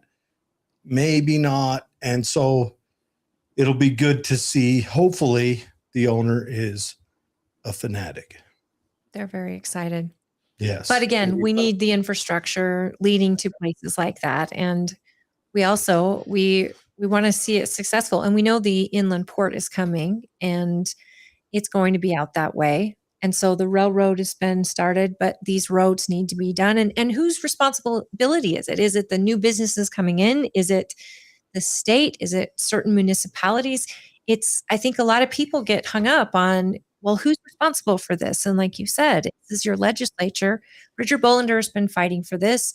Thatcher and Chris Stewart before that, and Doug, of course. We've had a lot of people trying to get this going, and a lot of our commissioners as well, before we had the council, and even after. They're all on the side of getting this project finished, and it was just a piece of paper with a date on it before. they started breaking ground, and it was happening, and then for it to stop is just very disheartening, because we do need it finished and we do want it safe. Yep. Phase 1 only done, right? So multiple phases still remain. Well, look, I think anybody who promises that they'll get it done is making a false promise. What I can commit to is that it will be a prime focus while I'm there. And I'm confident we can get it built. We've got the right people surrounding it, and we just need to make sure that everybody knows that it's a priority. And that also means, like, you can't have 50 priorities, right? Sure. You can have 2 or 3 priorities and push them really hard in every legislative session. It may have been weighed against other priorities. And yeah, I mean, it could have been perceived as jumping the line. It could have been perceived as, hey, we've got limited funds and we need to direct it another way. I mean, all those things are perceptions. I don't know that they're reality. They tend to be political in nature because, again, the legislature doesn't fund a lot of projects directly, right? We rely on the Transportation Commission to prioritize projects based on the needs of the state.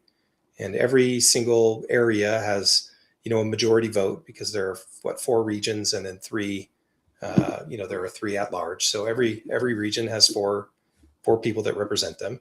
And I know that the cities and the counties and all of these regions are very aggressive at pushing the commission their way because it matters so much, right, to their growth and their ability. So anyway. When you mentioned that we needed, with the state getting too involved in our local planning and zoning, is it accurate that they're actually trying to create a state committee that will basically go over our planning and zoning in each municipality and kind of take a state view? They did create a state. It's under GOEO, I think, the Governor's Office of Economic Development. I'm going to not get it right. It used to be called GOED. Yes, I remember. Development. Now it's GOEO and Opportunity, maybe Governor's Office of Economic Opportunity. But I think they did create a division under there that is about housing affordability. Now, whether they're going to have control over municipal zoning, I don't know that would be, something that they would be given autonomy over. I think that would create probably a lawsuit because I think the Supreme Court did rule many, many years ago that typically cities have control over local land use. So as they should. I mean, it's their property, and it's the citizens of that county or city that are paying into its development and its growth. So I mean, I hate to think that they're overriding any of our local legislators or representatives. That is alarming to me. Yeah, look, I think it does the balance, as you know. I mean, the argument is between private property rights, right, and local land use authority. And very traditionally, private property rights rule. And, hopefully, right? And so that's the argument that's always used. That being said, we don't allow anybody to do everything with their property. I mean, you couldn't put a brothel on your property if you wanted to, right? So and I know that's an extreme example, but we don't allow people to do whatever they want with their property. Well, we keep letting Muslims in and we got sheep lane.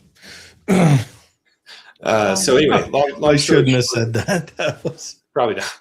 That was foul. Long story short is I think the legislature tries to find balance, but at times, depending on, the mood, the sentiment, the people in power, the lobby effort, at times that pendulum just swings the wrong way.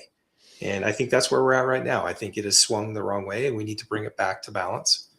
Give people the confidence that their private property rights are going to be protected, but at the same time, empower local elected officials to be able to have their land use authority, which is their role. It's what they're there for. Yeah.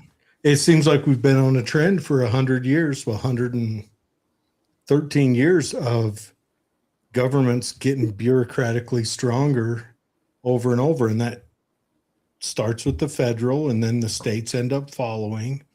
And then hopefully we do have a swing back. I thought Doge was a good representation of that, but it didn't take. So I don't know. We'll have to see if another iteration of that tends to come up. I would like to see our legislature fight for property tax, some actual controls on property tax and how much the school board is getting and how often they can raise our taxes. I mean, out here, we are highly taxed, and it's if it wasn't for the Utah Tax Commission, we would have been taxed again last year. And some of our properties, my example, has gone up $1,000 almost in the last 5 years for my monthly payment on my home. And yet our school boards or our schools have terrible test scores and they have terrible teacher morale. And yet there's no control. So they blame the legislature. The school board blames the legislature. The legislature saying, no, you guys are getting this money. And as a citizen, we want to see something change because, my mother's retired. She can't afford to have her property tax be the reason she loses her home that's paid off. It's getting ridiculous that the elderly out here are going to have to get part-time jobs because they can't sustain the property tax. And that's overreach at its finest, in my opinion. And what are your thoughts on property tax and what the legislature could do? Wow. I love that you brought this up. 2018, House Bill 293. Write that down. I hope that's the right one. House Bill 293 created the Equity Pupil Unit, and it froze the levy for property tax in the state. It froze it for a period, I think, of 7 years.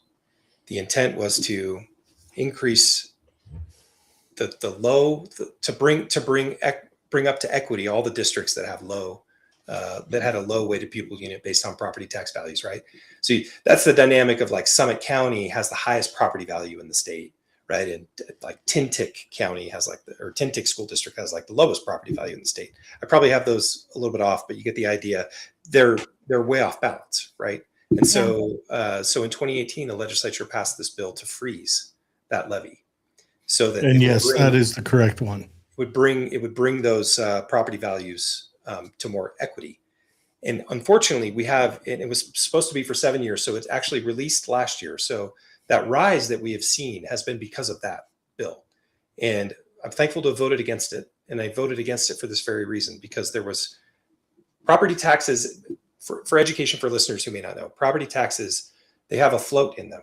So if you have a home that's valued at, say, $400,000 and your home value goes up, the school district is not supposed to benefit directly from that. They're supposed to go to their voters and increase their levy to receive additional funding. Your property value up and down should maintain the same level of funding for the various parts and pieces of your property tax bill. It's unrealized gains you're being taxed on. Right. But in 2018, the legislature said, no, we're going to freeze the float. We're not going to let it float. We're going to freeze it because we know that naturally property values will increase. So that's problem number one. Problem number two, we all know what happened between 2020 and 2023. Property values in the state, as well as everywhere in the country, had a once in a multi-generation increase in property value, right? As a result of COVID and scarcity and people deciding to move to Utah, all of that. And so property values just went way up. Well, you have no frozen levy anymore. So that's why everybody's property taxes went precipitously up with the change in the change in your value. So thankfully that's fallen off. So we shouldn't see that continued increase. They should now be level, unless the various municipalities or mosquito abatement district or your city or your library or your recreational group, unless they raise taxes, which of course they can do through truth and taxation, and they have to hold a public hearing. As you know, that was the tax commission's problem with the Tooele County thing.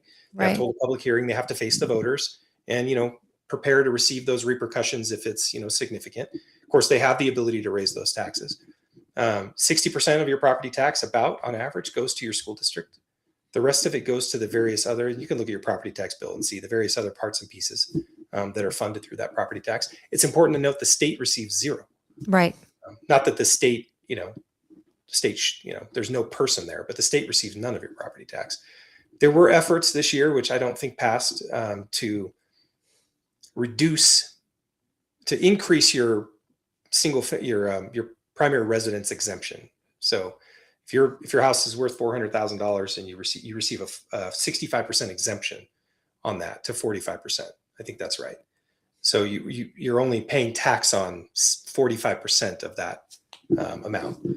And there was a desire to increase that exemption so that. But it didn't pass. It didn't pass. Well, and it's a property tax shift. I mean, it's important to note it's not a cut, right? It would be shifted to businesses. So businesses would now have an increase in property tax to cover that. And as you all know, I mean, we understand economics well enough to know businesses they're not going to just take a cut in profit, right? No. They're just going to raise prices. So in the end, we all pay for it anyway at some level. But of course, you have a choice to go shop at that business or not. The real challenge is when you have somebody who's buying, who's selling a product that you can buy across state lines. So if you're having to increase your price, but you could go, to Wendover and buy that same product for a lot less, you may make that decision if it's a durable good or a large purchase. So we always have to be careful about how competitive we make ourselves or not. But property tax is an issue, and it's something that's not going to change unless we make change from the state perspective. And we have to be careful about that because 60% of it does go to schools. And I don't think anybody wants their school, their teacher, or, they don't want them to suffer as a result of those changes. My question is, our school could use and this is nationally, as the cost of schooling has gone up, the value from the schools has gone down. And this is measured. Since the Department of Education opened, we haven't elevated in our national report card once. We've gone down every year. And you could argue that with me, okay, if our report card was globally rated and other countries are advancing, which shifts us on a curve, but it's just us against us. Means my education in the 90s wasn't as good as my father's in the 60s. And my son's education in the 2000s or 2010s wasn't as good as mine in the 90s. So we're getting a lapse there. Now, I argue, granted, a lot of that lapse seems like our education system has drifted away from primary education and more into social education and things like that, which has hurt us bad. Because if you're going to pull time out of the day to learn history or math or English, to learn about who you're supposed to protest on week 7, that's taken time out of the day learning proper stuff. But and then our school builds this our school's not spending wisely.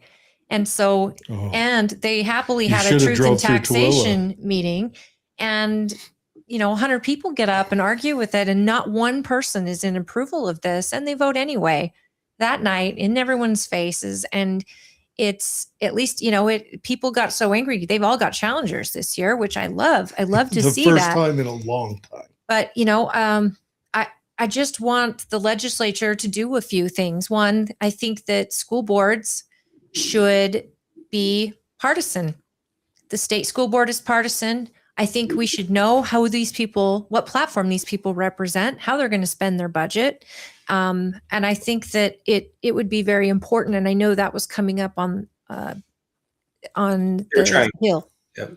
And I would love to push that, because I think the sheriff is the last person who should be partisan. So is our county clerk. But the reason they are is mainly the budgets that they are in charge of, and a lot of the things that they have to do on behalf of the citizen. And I think that having them present their beliefs and, their platform is crucial to knowing what kind of leader representative they will be.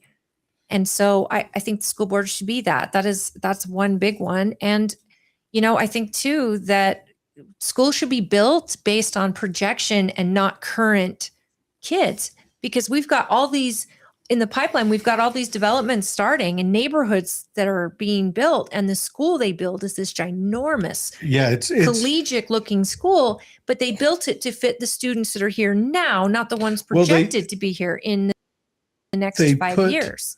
Like this big, huge open space. That is a space where they could have put 20 more classrooms.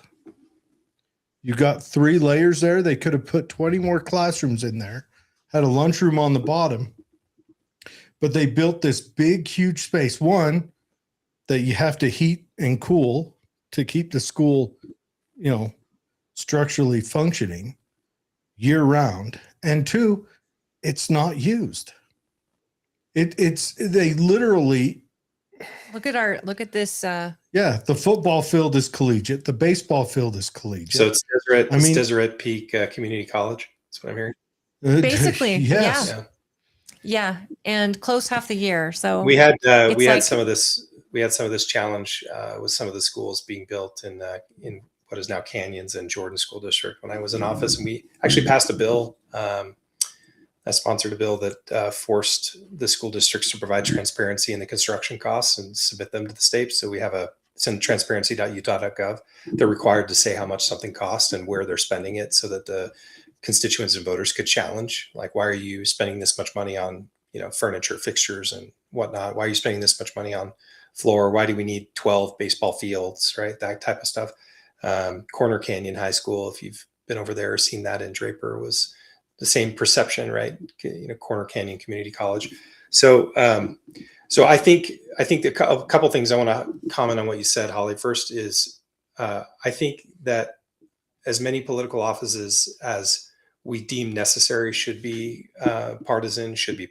I was proud to support the partisan state school board bill when I was in the legislature. I do think it's the right thing to do.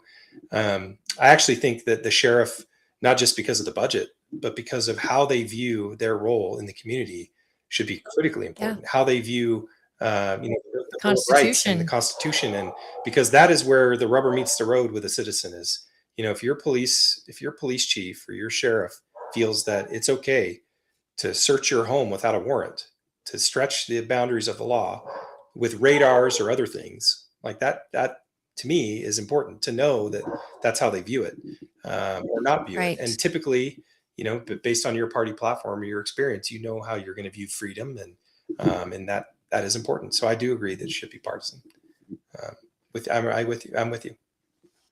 I appreciate that. Mm-hmm. I mean, people, when I say it, people are like, no, but this is how infiltration has happened to where we've become a social justice school. And kids they're not getting the basics. Let's say, I mean, our test scores are horrible, and each kid is like $11,000 per kid in the schools right now. And yet, we're putting more and more and more, but we're seeing less and less and less. And it is the definition of insanity. We keep doing the same thing instead of, let's put some of the school focused on teaching remotely. Let's put literal trade schools within our high schools, so these kids can go back to learning trades, shop or mechanics, sewing, and, home ec, things like this, where the kids are actually learning a trade as well, or at least a life trade that's going to get them as ready adults. It's really troublesome to me that the school system feels so broken, and yet it's literally, we're paying into it constantly. And when your house payment is going up and up and up, and yet your children are coming home and they're not learning anything, and they hate school. They feel like it's a prison, and their teacher's throwing them a Chromebook and saying, here's your assignments, and teachers' hands are tied about what they can teach or the curriculum. And it's so sterile, and it's really affecting, graduation rates and things like that. And great teachers are getting drawn out. They're just, to me, it's sad. We need to figure something out, and I'd love to see it in the legislature. COVID did us no favors. The state-sponsored daycare system we've built. It went from educating children to having a state-sponsored daycare so they can get both parents in the workforce, so they can get two avenues of taxes. That's what it feels like. Look, as I mentioned, we educated our 5 kids. We've got two still in the public school district. We chose to educate them in the public school system, and we've been grateful to be involved and participate. And I think that's a critical part of the education, being as involved as you can with your kids. But I'll also say that I believe a parent has the choice to choose how they want to educate their child, whether it be in a public district school, whether it be in a charter school, whether it be homeschooled. I think we need to continue to empower parents to make those choices in the best interest of their kids. And I also believe that I'm not an educator, And so I think it's always interesting when the legislature makes decisions around curriculum and other things rather than directing the state school board to make those decisions. And I think what we found over time is the reason why the state school board needed to be partisan is because we couldn't really tell where they were coming from and what their point of view was. And so it's important that we keep that up and that we keep paying as much attention to those elections as we do to the president and the governor and the U.S. senator and the state senators. We need to pay just as much attention to those elections as we do the big ones. This will be one of those years where there is no big one on the ballot. So yeah, we need to pay more attention. Or this affects your everyday life, your children, your greatest gift, that God's ever given you, your child, and the education is so important. And we've seen it with the state school board, and we're actually seeing great things come out, but then they give these recommendations to the districts and to the other districts. They can perceive them how they want and implement them how they want. So that's where I think it's important that we know where they're coming from as well. It'd be interesting to see what this looks like. It seems like the current administration is slowly tearing down the Department of Education. They're defanging them and then hopefully make them go away. And it'll be interesting to see what comes out of it 20 years from now, what the states and the districts look like education wise without a union and a parasitic federal department bleeding down. I hope that we have, we talked about we're in a renaissance with nuclear energy. I hope we have a renaissance when it comes to education in this country as well. I think we are sliding in the world. And, this is part of how we maintain, a strong economy, our prosperity, our faith, our freedom. It's how we do it is by having a strongly educated population that can compete because we're a global economy now. We're not a local one. We're a local one, but we're not only a local one. We're now a global economy. Right. So that's the only way we can compete is if we have a strongly educated workforce that can think, that can invent. And I fear we're losing our spot. It's true. And, we chose charter school for my kids, and it's been an amazing experience. And then, my kids went from K through 8 to charter, and then my son was just put into public school last year. And it was such a difference. The connection that he had with teachers all the way up to 8th was very close. I was able to, volunteer and be so a part of my kids' education. And then in public school, I feel lost. Like there's no, that connection's not there. So I'd love to see someone elected that's going to be serious about education and finding a way for counties like ours. And a lot of it is their own spending. And they've got these directors making so much money and administration costs and these school costs. And not a lot of people get involved in their meetings. And they can go rogue. And a lot of parents can't get involved in their kids' education. Tough. And a lot of teachers can't teach a curriculum that they like or want because their hands are tied by state or federal If they have rules. Their meeting on like Tuesday at 7, the parent who worked until 5 and then has 2 hours of homework has to decide whether the family eats dinner tonight or they get to go attend a meeting.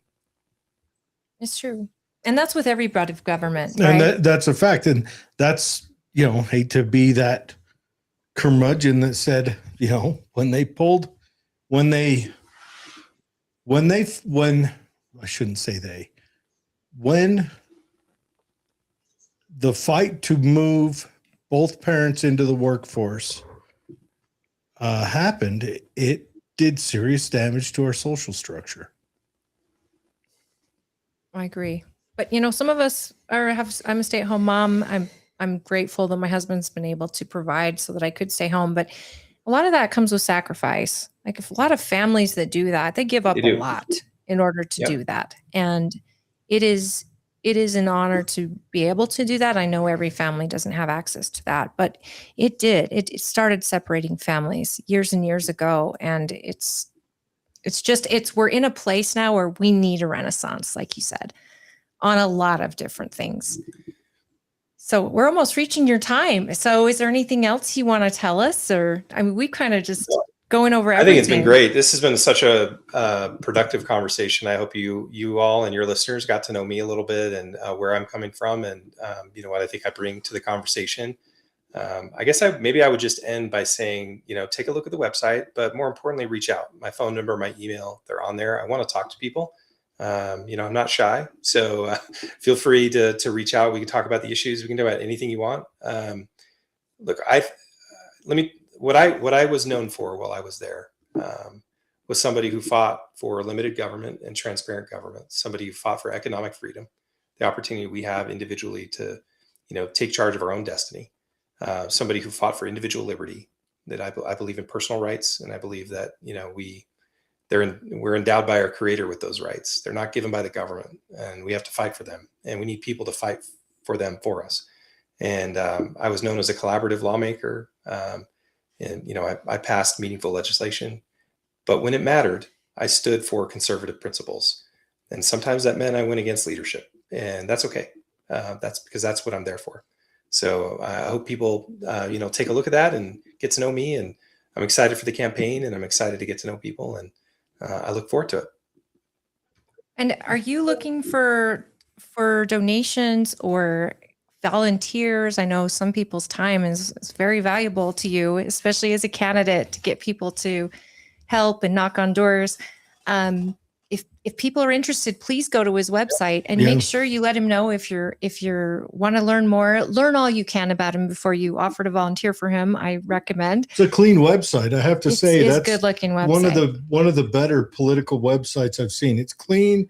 It's one page that you flow down and you can find everything. If you want to donate, if you want to sign up, if you want to volunteer, it's all just really clean. So well, look, good job I will say all of those things are valuable, and I need them. So please, but I also would say, you know, I'm a convention only candidate. I'm not collecting signatures. So as we're coming into caucus next week, you know, state delegates matter here, and I'll be reaching out to them all individually, but I look forward to people's support in convention as well. And I am running for the seat for House in District 29 as a convention only candidate as well. And they're rare now. And that is what our GOP represents. And it sounds like another supporter to get rid of 54. I voted against 54 and for every repeal while I was there. I don't fault. Hey, so do you think this though? I do want to say I don't fault people that are doing it. It's the law of the land. Those are the rules of the game today. Right. So it's the sandbox we're playing. That's the sandbox. So I'm not faulting people that are doing that. I'm just saying that. But what I mean is we have someone, if it comes up, we keep voting people who openly run caucus only. Those will be the people who will more than likely overturn that law that allows the rich to dominate. Especially in the Senate, right? Because the House was ready. The Senate wouldn't take it on. The Senate likes the signature path. Yeah. I would say this on this note. 2012, when I was first elected, there was only one path, right? There's only one path. Right. I could only go the caucus convention system. That process taught me more about what representative government meant than it would have if I had just gone to a primary, you know, and those people became, you know, use this word, they became intimate constituents, meaning that they reached out to me frequently when I was in office. Right. And every year I said, you know what? I'm just going to keep going convention only.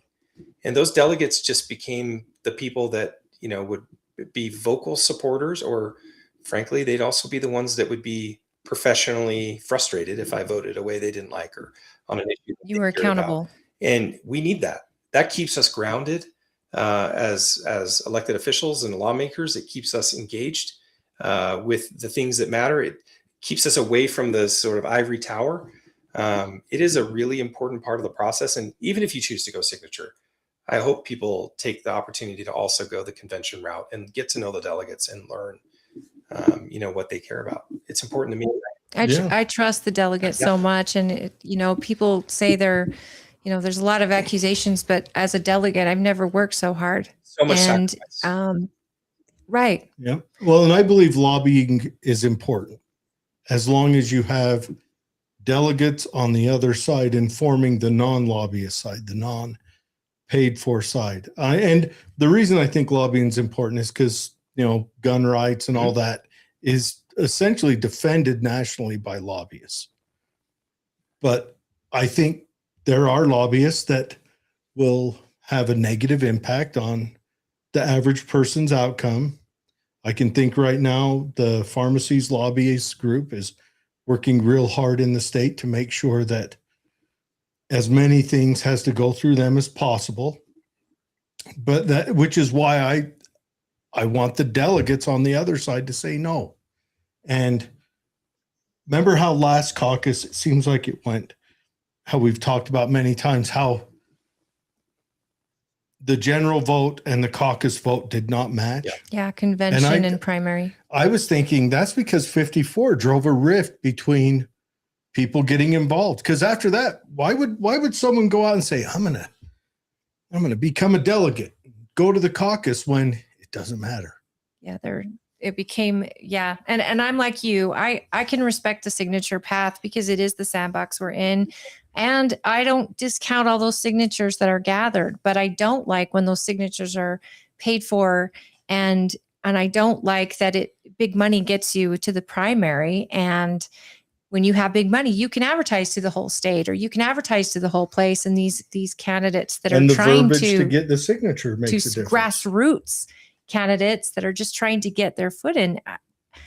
I mean, the delegates are very important, and there's a very big need for them because they are sitting down face to face with these candidates and representing their neighbors. And that is true representative government. I do feel, I agree if they're voting based on their government. I will say, I feel that, and maybe this situation is proving out, but I feel that SB 54, although the best of intentions, to try to open up access to the ballot to people, I do feel that it created the very thing that it was purported to prevent, which is, extremism in various political parties, and therefore the reasonable, pragmatic minded, people weren't able to get, elected. And now I think what we have is, if we want to be a big tent party, and I think we are a big tent party if you really boil it down. But I think other people are frustrated by that convention process because they feel like they can't voice their opinion. And I think we're creating this bipolarism that we don't want. And that's the frustrating thing about SB 54, in my view. It isn't the path, it's what it's created for the party. I feel it's fractured us. And we need this unity more than ever today, because the fights that we're facing from the left are real. And and I'm, that's why I have been a lifelong Republican from the time I was little, watching Reagan on TV. My dad was in the Navy for 30 years, career, active duty, and he was a big fan of Reagan. And I remember as a little kid watching him on TV going, man, I like the way this guy sounds. Not even knowing really what I was liking. I just liked the way he sounded. I was about 6 years old, and I told my grandpa, I said, you have hair like him. And he told my uncle to go get me a quarter. Well, and Reagan was such a grandpa, funny. Reagan loving, was off the strong. cuff the best speaker. I got to step out for just a second. We're going to wrap up. I do. I don't know if you want to stick around. We did have a comment on Facebook I want to go through. Sure. This one right here. It's about Donald Trump and Iran. You don't have to stick around if you'd rather not put your 2 cents into it, but it was a big comment from one of our listeners, and he's a Liberland European listener. So, but he's also a huge Trump supporter. Liberland. It's I'll be right back. Liberland is a new country that they've gotten. I don't know exactly where it is, but they've created, and maybe you can tell us, Thomas. But it's interesting, and I don't know what comment he's referring to. So it's a Facebook comment, he said. Sorry. So he says, I know that I'm possibly one of the biggest Trump fans and MAGA supporters. Trump took office as president of peace. Does he now only have geopolitical interests? The European media is reporting on the third Gulf War. The first 6 days of war cost more than $11 billion plus. It's expensive for the U.S. Now there's a new estimate that underscores this. According to the New York Times, Pentagon officials told lawmakers in a closed-door meeting at the Capitol, they estimate the cost of the war against Iran at over 11.3 in the first 6 days alone. Newspaper cites 3 people familiar with the meeting. How do Republicans view this? Won't this hurt Trump's midterms? Interesting. As you know, the state legislature doesn't really, we don't have any control over what our federal military does. Trusting your listener on the facts.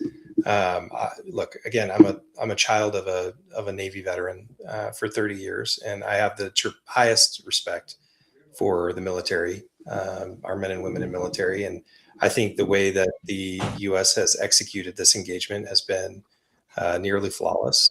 I'm proud of them for what they've done. I'm not a huge fan of war in general. I feel like war is a course of last resort. I'm not positive what steps were taken up to this point that caused us to go this route.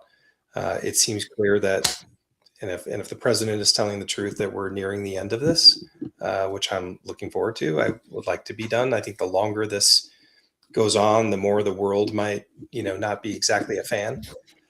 I don't know that I don't know that, aside from our campaign, right? This is just people just having a conversation. I don't know that this would be the reason that we would struggle, Republicans struggle in the midterm. It could be the fact that we are internally fighting each other constantly. too.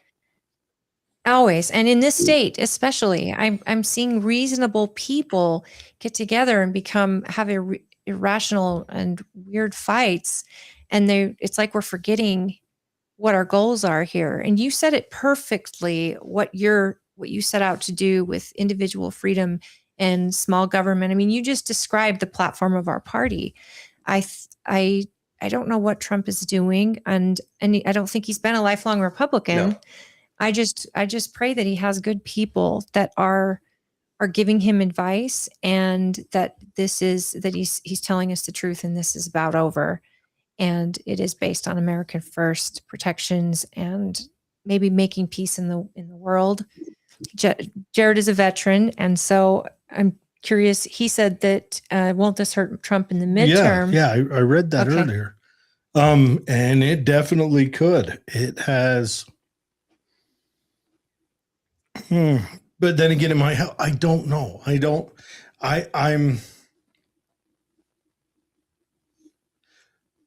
I'm not in full understanding exactly why we got involved. A lot of it, I think, and I know this may sound conspiratorial, but a lot of it, I think, is Israel told us that, hey, we're striking. And we have a lot of friends over there.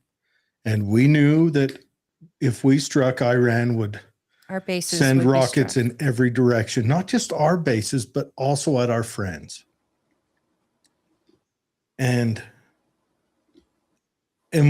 Israel probably, with added numbers, there's probably more coverage that, we could further defend that. Now, that's not me justifying it. News is coming so fast that I've kind of checked out. Yeah.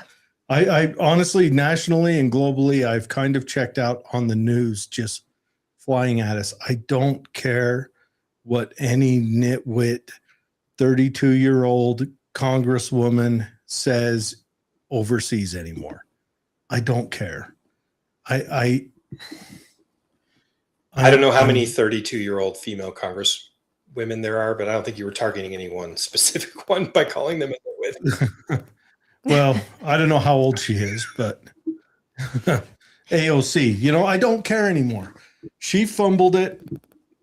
She fumbled it maybe because she can't say everything she knows and she's trying to figure out how to speak around it, or she fumbled it because she really isn't up to speed. I don't know. I just can't. One, I can't be burdened to dig in. Now, I personally do think the midterms are going to be tough for the Republicans. But that happens every time. The midterms were tough for Biden. They were tough for Trump the first time. They were tough for Obama. They were tough for Bush. They're always tough. And maybe Trump just saying, look, I know I'm going to lose the midterms. I know I'm going to get bogged down. So I'm going to blaze a trail right now. And that's kind of seems what he's doing, right or wrong, whether I agree with it or not. I'm a extremely anti-war guy, but then again, I'm also a veteran. So like when I saw what happened with Maduro, I couldn't help but kind of puff my chest out, like that's showing the world, although I have a conspiracy about what really happened. But if it happened as it's laid out, I think Maduro turned himself in. I think he couldn't afford to turn himself in the way that we requested him to. So I think this was a setup. That's just my belief, because they left his VP in power. They just did a whole bunch, and they punched his wife in the eyeball, and she might have yelled at him or burnt dinner that night. Who knows? But that showed the world, like, look, no other country can do this. There's not another country on earth that can take the leader of a mid-sized nation in the middle of the night and not lose a person. Everyone gets out and drift away into the dark. There's no other country on earth that can. But not many would either. I don't know. Countries aren't going to be the police of other countries. Russia would have done it to Zelensky if they could in a heartbeat. Here's my China would do it to the leader of Taiwan, and probably the president of Japan if they could in a heartbeat. They cannot. They don't have the technology. They don't have the training. They don't have the global satellite system. They don't have the interdiction ability. They can't. No one else can. Jared, while you were out, here's what I said to Holly. Look, I tend to be an anti-war person myself, but at the same time, again, as the child of a Navy veteran, I admire the skill, the professionalism, the expertise of our men and women in uniform. They're the best trained in the world, the best equipped in the world. They know what they're doing. And when they're given an order and they're given a mission, they execute it with precision.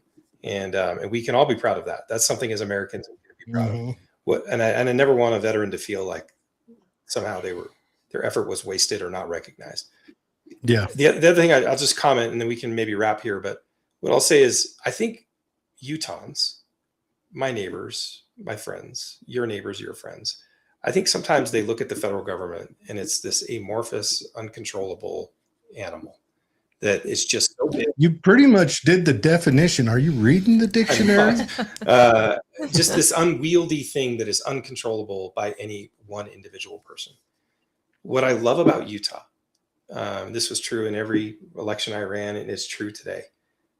You don't have to hold a, $50,000 a plate dinner at Mar-a-Lago to get access to the people that have probably more impact on your daily life than the federal government ever will. You don't have to pay for that. You can call them, you can email them. They will come sit down in your house. You can come sit down in their house. Like we are ordinary, everyday people that are just trying to do our best for our communities. And that is something we can be proud of in Utah. It's not like that in every state, right? It's not like that in the large population states, but it is like that. Oh, imagine California, you've got to buy a wing of a winery. Probably. But I love that about Utah. I love that you have access to the people that really will have more impact on your life. And you just have to be willing to drive a long 300 way. miles here and only 30 miles back. It's not back. that far. It's all right. Yeah. Well, we are so grateful for your time tonight. Thank you very much. Thomas, I hope that your question was answered. It's all foggy to us too. Thomas is a big Trump supporter. He said that. Yeah, huge Trump supporter, like ridiculous. But this has him questioning, and he's from Liberland, which means he's a global libertarian. And so it's a interesting question. Tell him where Liberland is. Is it between Croatia and Yugoslavia? I think it's in Slovakia, like a river, a marsh. Slovakia, there's no Yugoslavia anymore. Croatia or Slovakia. One of those. It's between two of those countries, and they take turns beating up Liberland. It's a brand new set up country. When they split apart, there was this marshland in the middle of a river, kind of an islandy marsh. And It was undeclared. Neither side wanted it. They were arguing with each other. No, you take it. No, I don't want it. You have it. They were arguing with each other about it.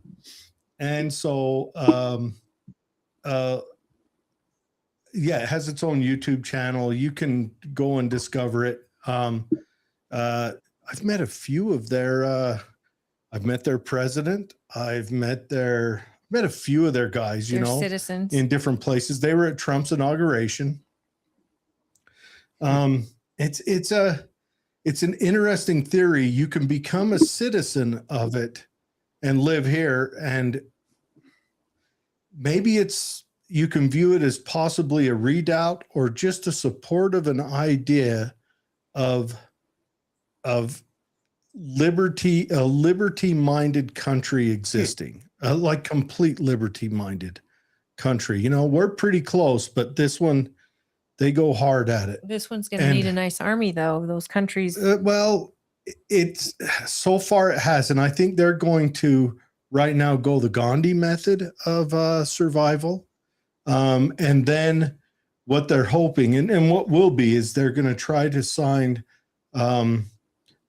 economic and military treaties that will become their defense will be by paper, I think is what they plan. Because it's so small. If they fielded a 500-man army, that would cover the island. It's not a big place. And it might tip over and capsize. Yes, my capsize. I'm sorry. Was it him that just lost his bid to be back in? I don't know, but let's say goodbye to. Yes, John. Thank you very much, everyone. This is John Knotwell. Go check him out. That's Senate John 11. Senate 11. That's here. That's Tooele over the mountain and south down to Eagle Mountain. Kind of picture it that way. It'd be the south end of the Oakers and spread out from there a little bit. Interesting chat. John Knotwell. It's Croatia Bank. It's the Croatian Bank of the Danube River. Okay. Someone just broke it down for me. Thank you, William. So I like that you've got experience. I like that you see you'll be stepping in and know how things work. And I like that you recognize that. Look, I like Holly's senator. I like my senator, but I don't know what she's done. But personally, I like her. Holly's Senator Sandel, I like him. There's been a few bills he's been in on that we've had some consternation with, but he's come on and he's explained them. But he'll come on and explain them. And it shows that he has a lot more interaction with lobbyists than people on the ground. When he explains, like he didn't think about some of the points brought up, but that's neither here nor there. Because he was happy to hear. A lot of people aren't getting engaged with their electeds to let them know what they want. And if you don't, you can't be mad at your elected for voting one way when they haven't heard the alternative yet. Granted, that still happens, but I would suggest to all the listeners that if there's a vote coming up that you're passionate about, try to get through to your elected. And one thing, if I was to make a change in the Utah legislator website, is I would make it so that a year before all of the upcoming bills that are going to the floor are posted and they have a simple search. Like I would be on there, I'd be searching self-defense, firearms, taxes, vehicle, taxes, property. Those are things I'm into. But some people might search, is there any updates to the state level of environmental causes, things like that. And I would like to have those a year out. That way you have that time to talk to your representative. Because when that stuff's coming up on the floor and someone tells you about it, your time is very limited. Drinking from a fire hose for you guys as well. It is. It's drinking from a fire hose for anybody. I mean, Holly, you may experience this someday, right? It comes fast and furious, and you often don't have a lot of time to notice changes. You're relying on bill presentations on the floor that you're hoping are complete, and you can always tell the character of a lawmaker, by the way, when they say something or they omit something that is critical, they will come back and they'll reconsider a bill, which is, in my view, that's a really hard thing to do, because especially if the vote was close, to reconsider a bill is opening yourself up to the chance that it may not pass again. So yeah, you can always tell the character of a lawmaker who makes a mistake, either says something completely untrue or omits something critical, and they reconsider a piece of legislation. It's a tough thing. So they rewrite it and put the same bill back in for another vote? No, they don't rewrite it. They forget something, or they say something inaccurate based on, how they remember the bill being structured. And so, it passes based on a certain statement they make. And then if they realize they made a mistake or they said it wrong, they will make the motion themselves to reconsider the bill on the floor. So that is a character. the bill will come up and they will, they'll make that, they'll argue the bill again on the floor. Well, my mother says, great guest, very nice. Yes. And she was at Lincoln Day. Hi, Mom. And I hope that she got to meet you. We appreciate your time, and you're welcome back anytime. If there's something you want to talk about, of course, you just reach out to us, and best of luck on your campaign. Open invite. It would be cool to put together some kind of debate. I don't want a harsh debate, but let's get through the convention. I don't know if I'd want a debate. I guess rather it would have been good if we could have done it prior to the primary. Just everyone up there ask a question. They state their point. They don't argue with each other. They just state what their initial gut feeling is. Hey, look, I'm going to probably say something super unpopular. I've had the chance to meet one-on-one with Brooks and Chris, the two other Republicans in this race. They are exceptional human beings. So there won't be any fighting no matter what. We may have a difference of opinion on policy or how we approach it, but there won't be any, there's no mudslinging in this campaign. This is going to be a really clean race, and that's what we're not hurting. You guys are all great guys. We're not hurting for good candidates. I'm telling you what. And you guys will be my representative. Yeah. So we're not hurting for good candidates coming from the Republican offering, the Democrat offering. I also consider a good candidate. Oh, your dog? No, I knocked something off. Oh, okay. I've done that lots of times. Let's let him go. Yes. Anyways, everyone, check him out. Go there. And thank you, John. Yes, so thank you very much.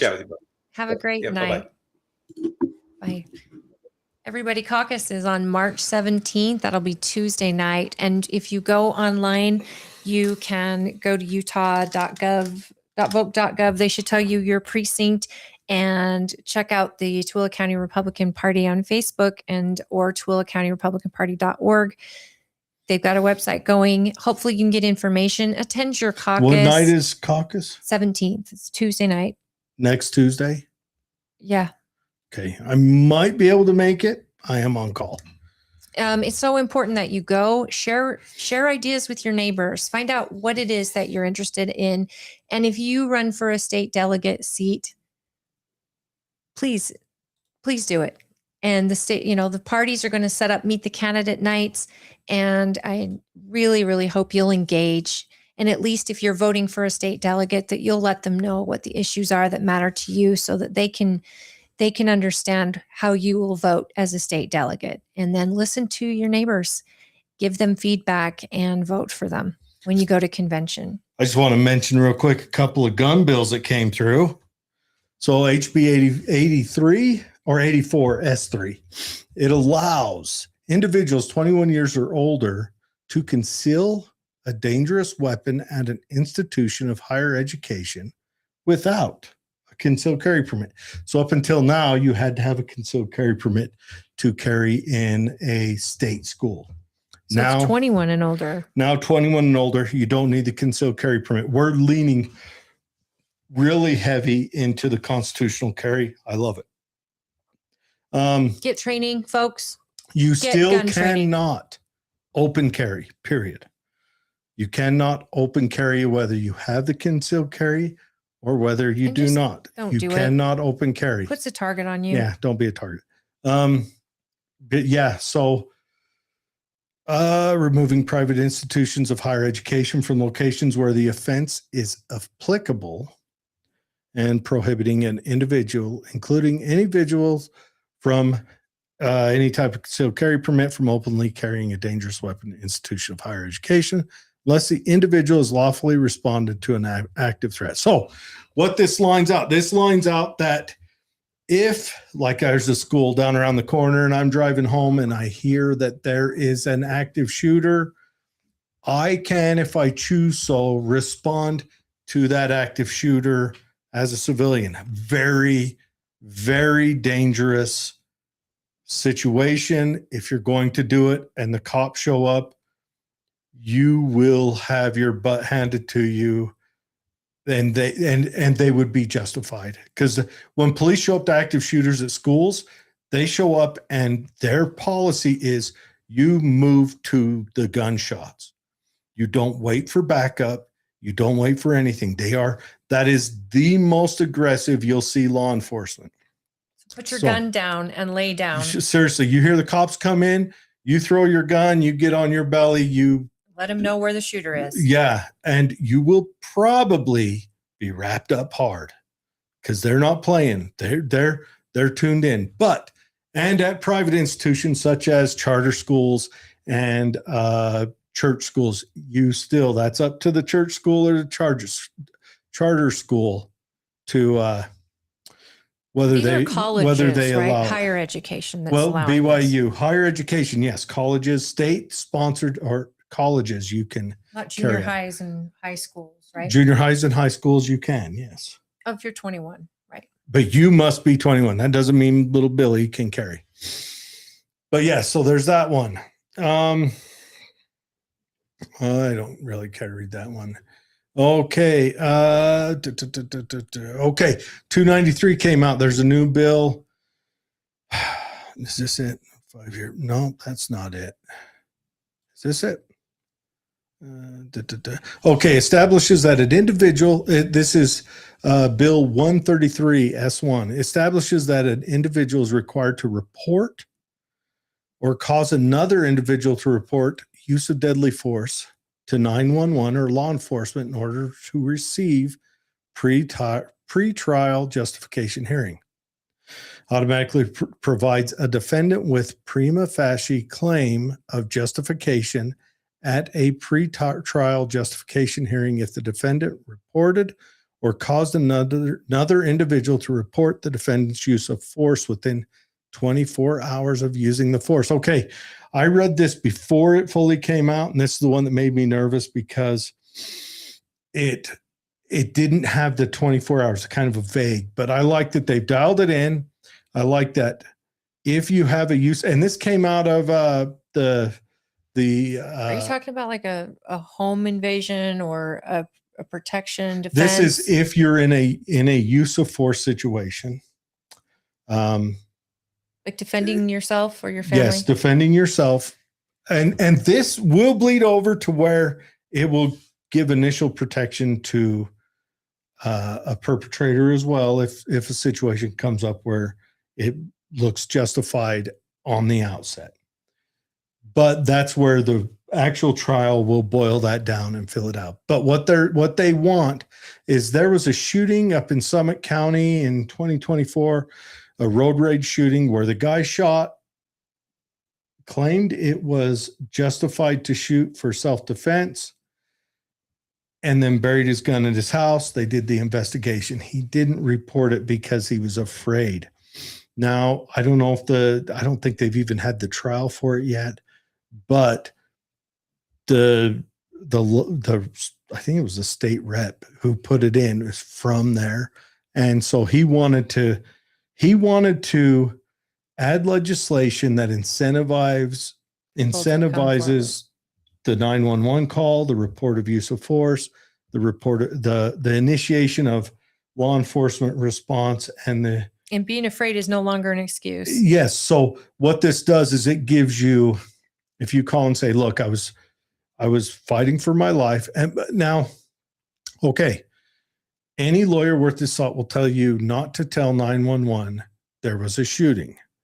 So I would read it right off of this, that I would say 911, there was a use of force incident at this location. Or you can get a witness to call them. Or you ask them. Get a witness, but I would argue if you're the person who defended yourself with that, you call, because that's only going to help. Yeah, but I see the bill. And then tell them there was a use of force incident, because you don't want to, in a higher rate of anxiety and everything else, say, I shot him in self-defense. You don't want any of those words on a recording held by the state, because regardless, especially in an election year, the state is going to come after you. So I would say, and so this is something I've got to bring to my class, future versions, when you call 911, there was a use of force incident at this location. And then you're going to say, I will be disarmed. Hang up your phone. Well, as long as the officers know they're responding, they're safe. If you decide you're going to render aid to the other guy, say, I will be disarmed. I am rendering aid. And don't say, I did a use of force. Say, there was a use of force incident at this location. Make sure they repeat that location. And then if you're going to render aid, which is maybe not a bad thing, you should do that. Say, I am now rendering aid. Hang up your phone. Get here. Let them get mad at you for hanging up on 911. Don't let them draw any answers out of you in that state. And if you are going to be a person that carries, you need to practice your tape loops. Your tape loops of what you are going to say as situations show up, escalate, de-escalate, or get training, folks. Come to the end of, you learn the tape loop. What you say to the bad guy, what you say to law enforcement, what you say to 911. I get a 3x5 card, write it on there and put it in your wallet. Whatever you have to do, write it in notes on your phone. Whatever you have to do, get that information laid out so that you don't say anything that incriminates yourself or possibly just clouds the prosecutor to where he's looking at you in the beginning when you are innocent, because you may say something wrong. Look at that law enforcement officer that shot that good girl. What did he say after it was done? Which one? The Jennifer Goods. And he was in fear of his life? Nope. He said F and B. Oh, yeah. What is everybody playing on that? He's saying that because he feels, and I tend to agree with him, that she put him in that situation. Right. He did not want to do that, and he blew off steam. So you may not be recorded in your use of force situation, but you will be recorded in your 911 call. And do not carry if you don't have training of some sort, folks. Have it in your home or whatever. Keep it safe so that there's no accidents, but get training. A good training will teach you all of this and help you feel comfortable and secure in what you're learning. I have to wrap it up. Yes. Come see us at Shield Maiden Tactical. You'll learn all this and we'll get you some tape loops on your. Thank you for tuning in tonight, everybody. Tape. So good to see you guys, William and everyone. Thomas and Jordan, Mom, Michael. Thank you for all of your comments and engagement. Thank you so much. Next week, we've got Ryan Carver. He is running for sheriff out here in Twilla. Tune in, guys. Yep. Have a very good weekend. Good night. Good week. Humming. We'll see you later.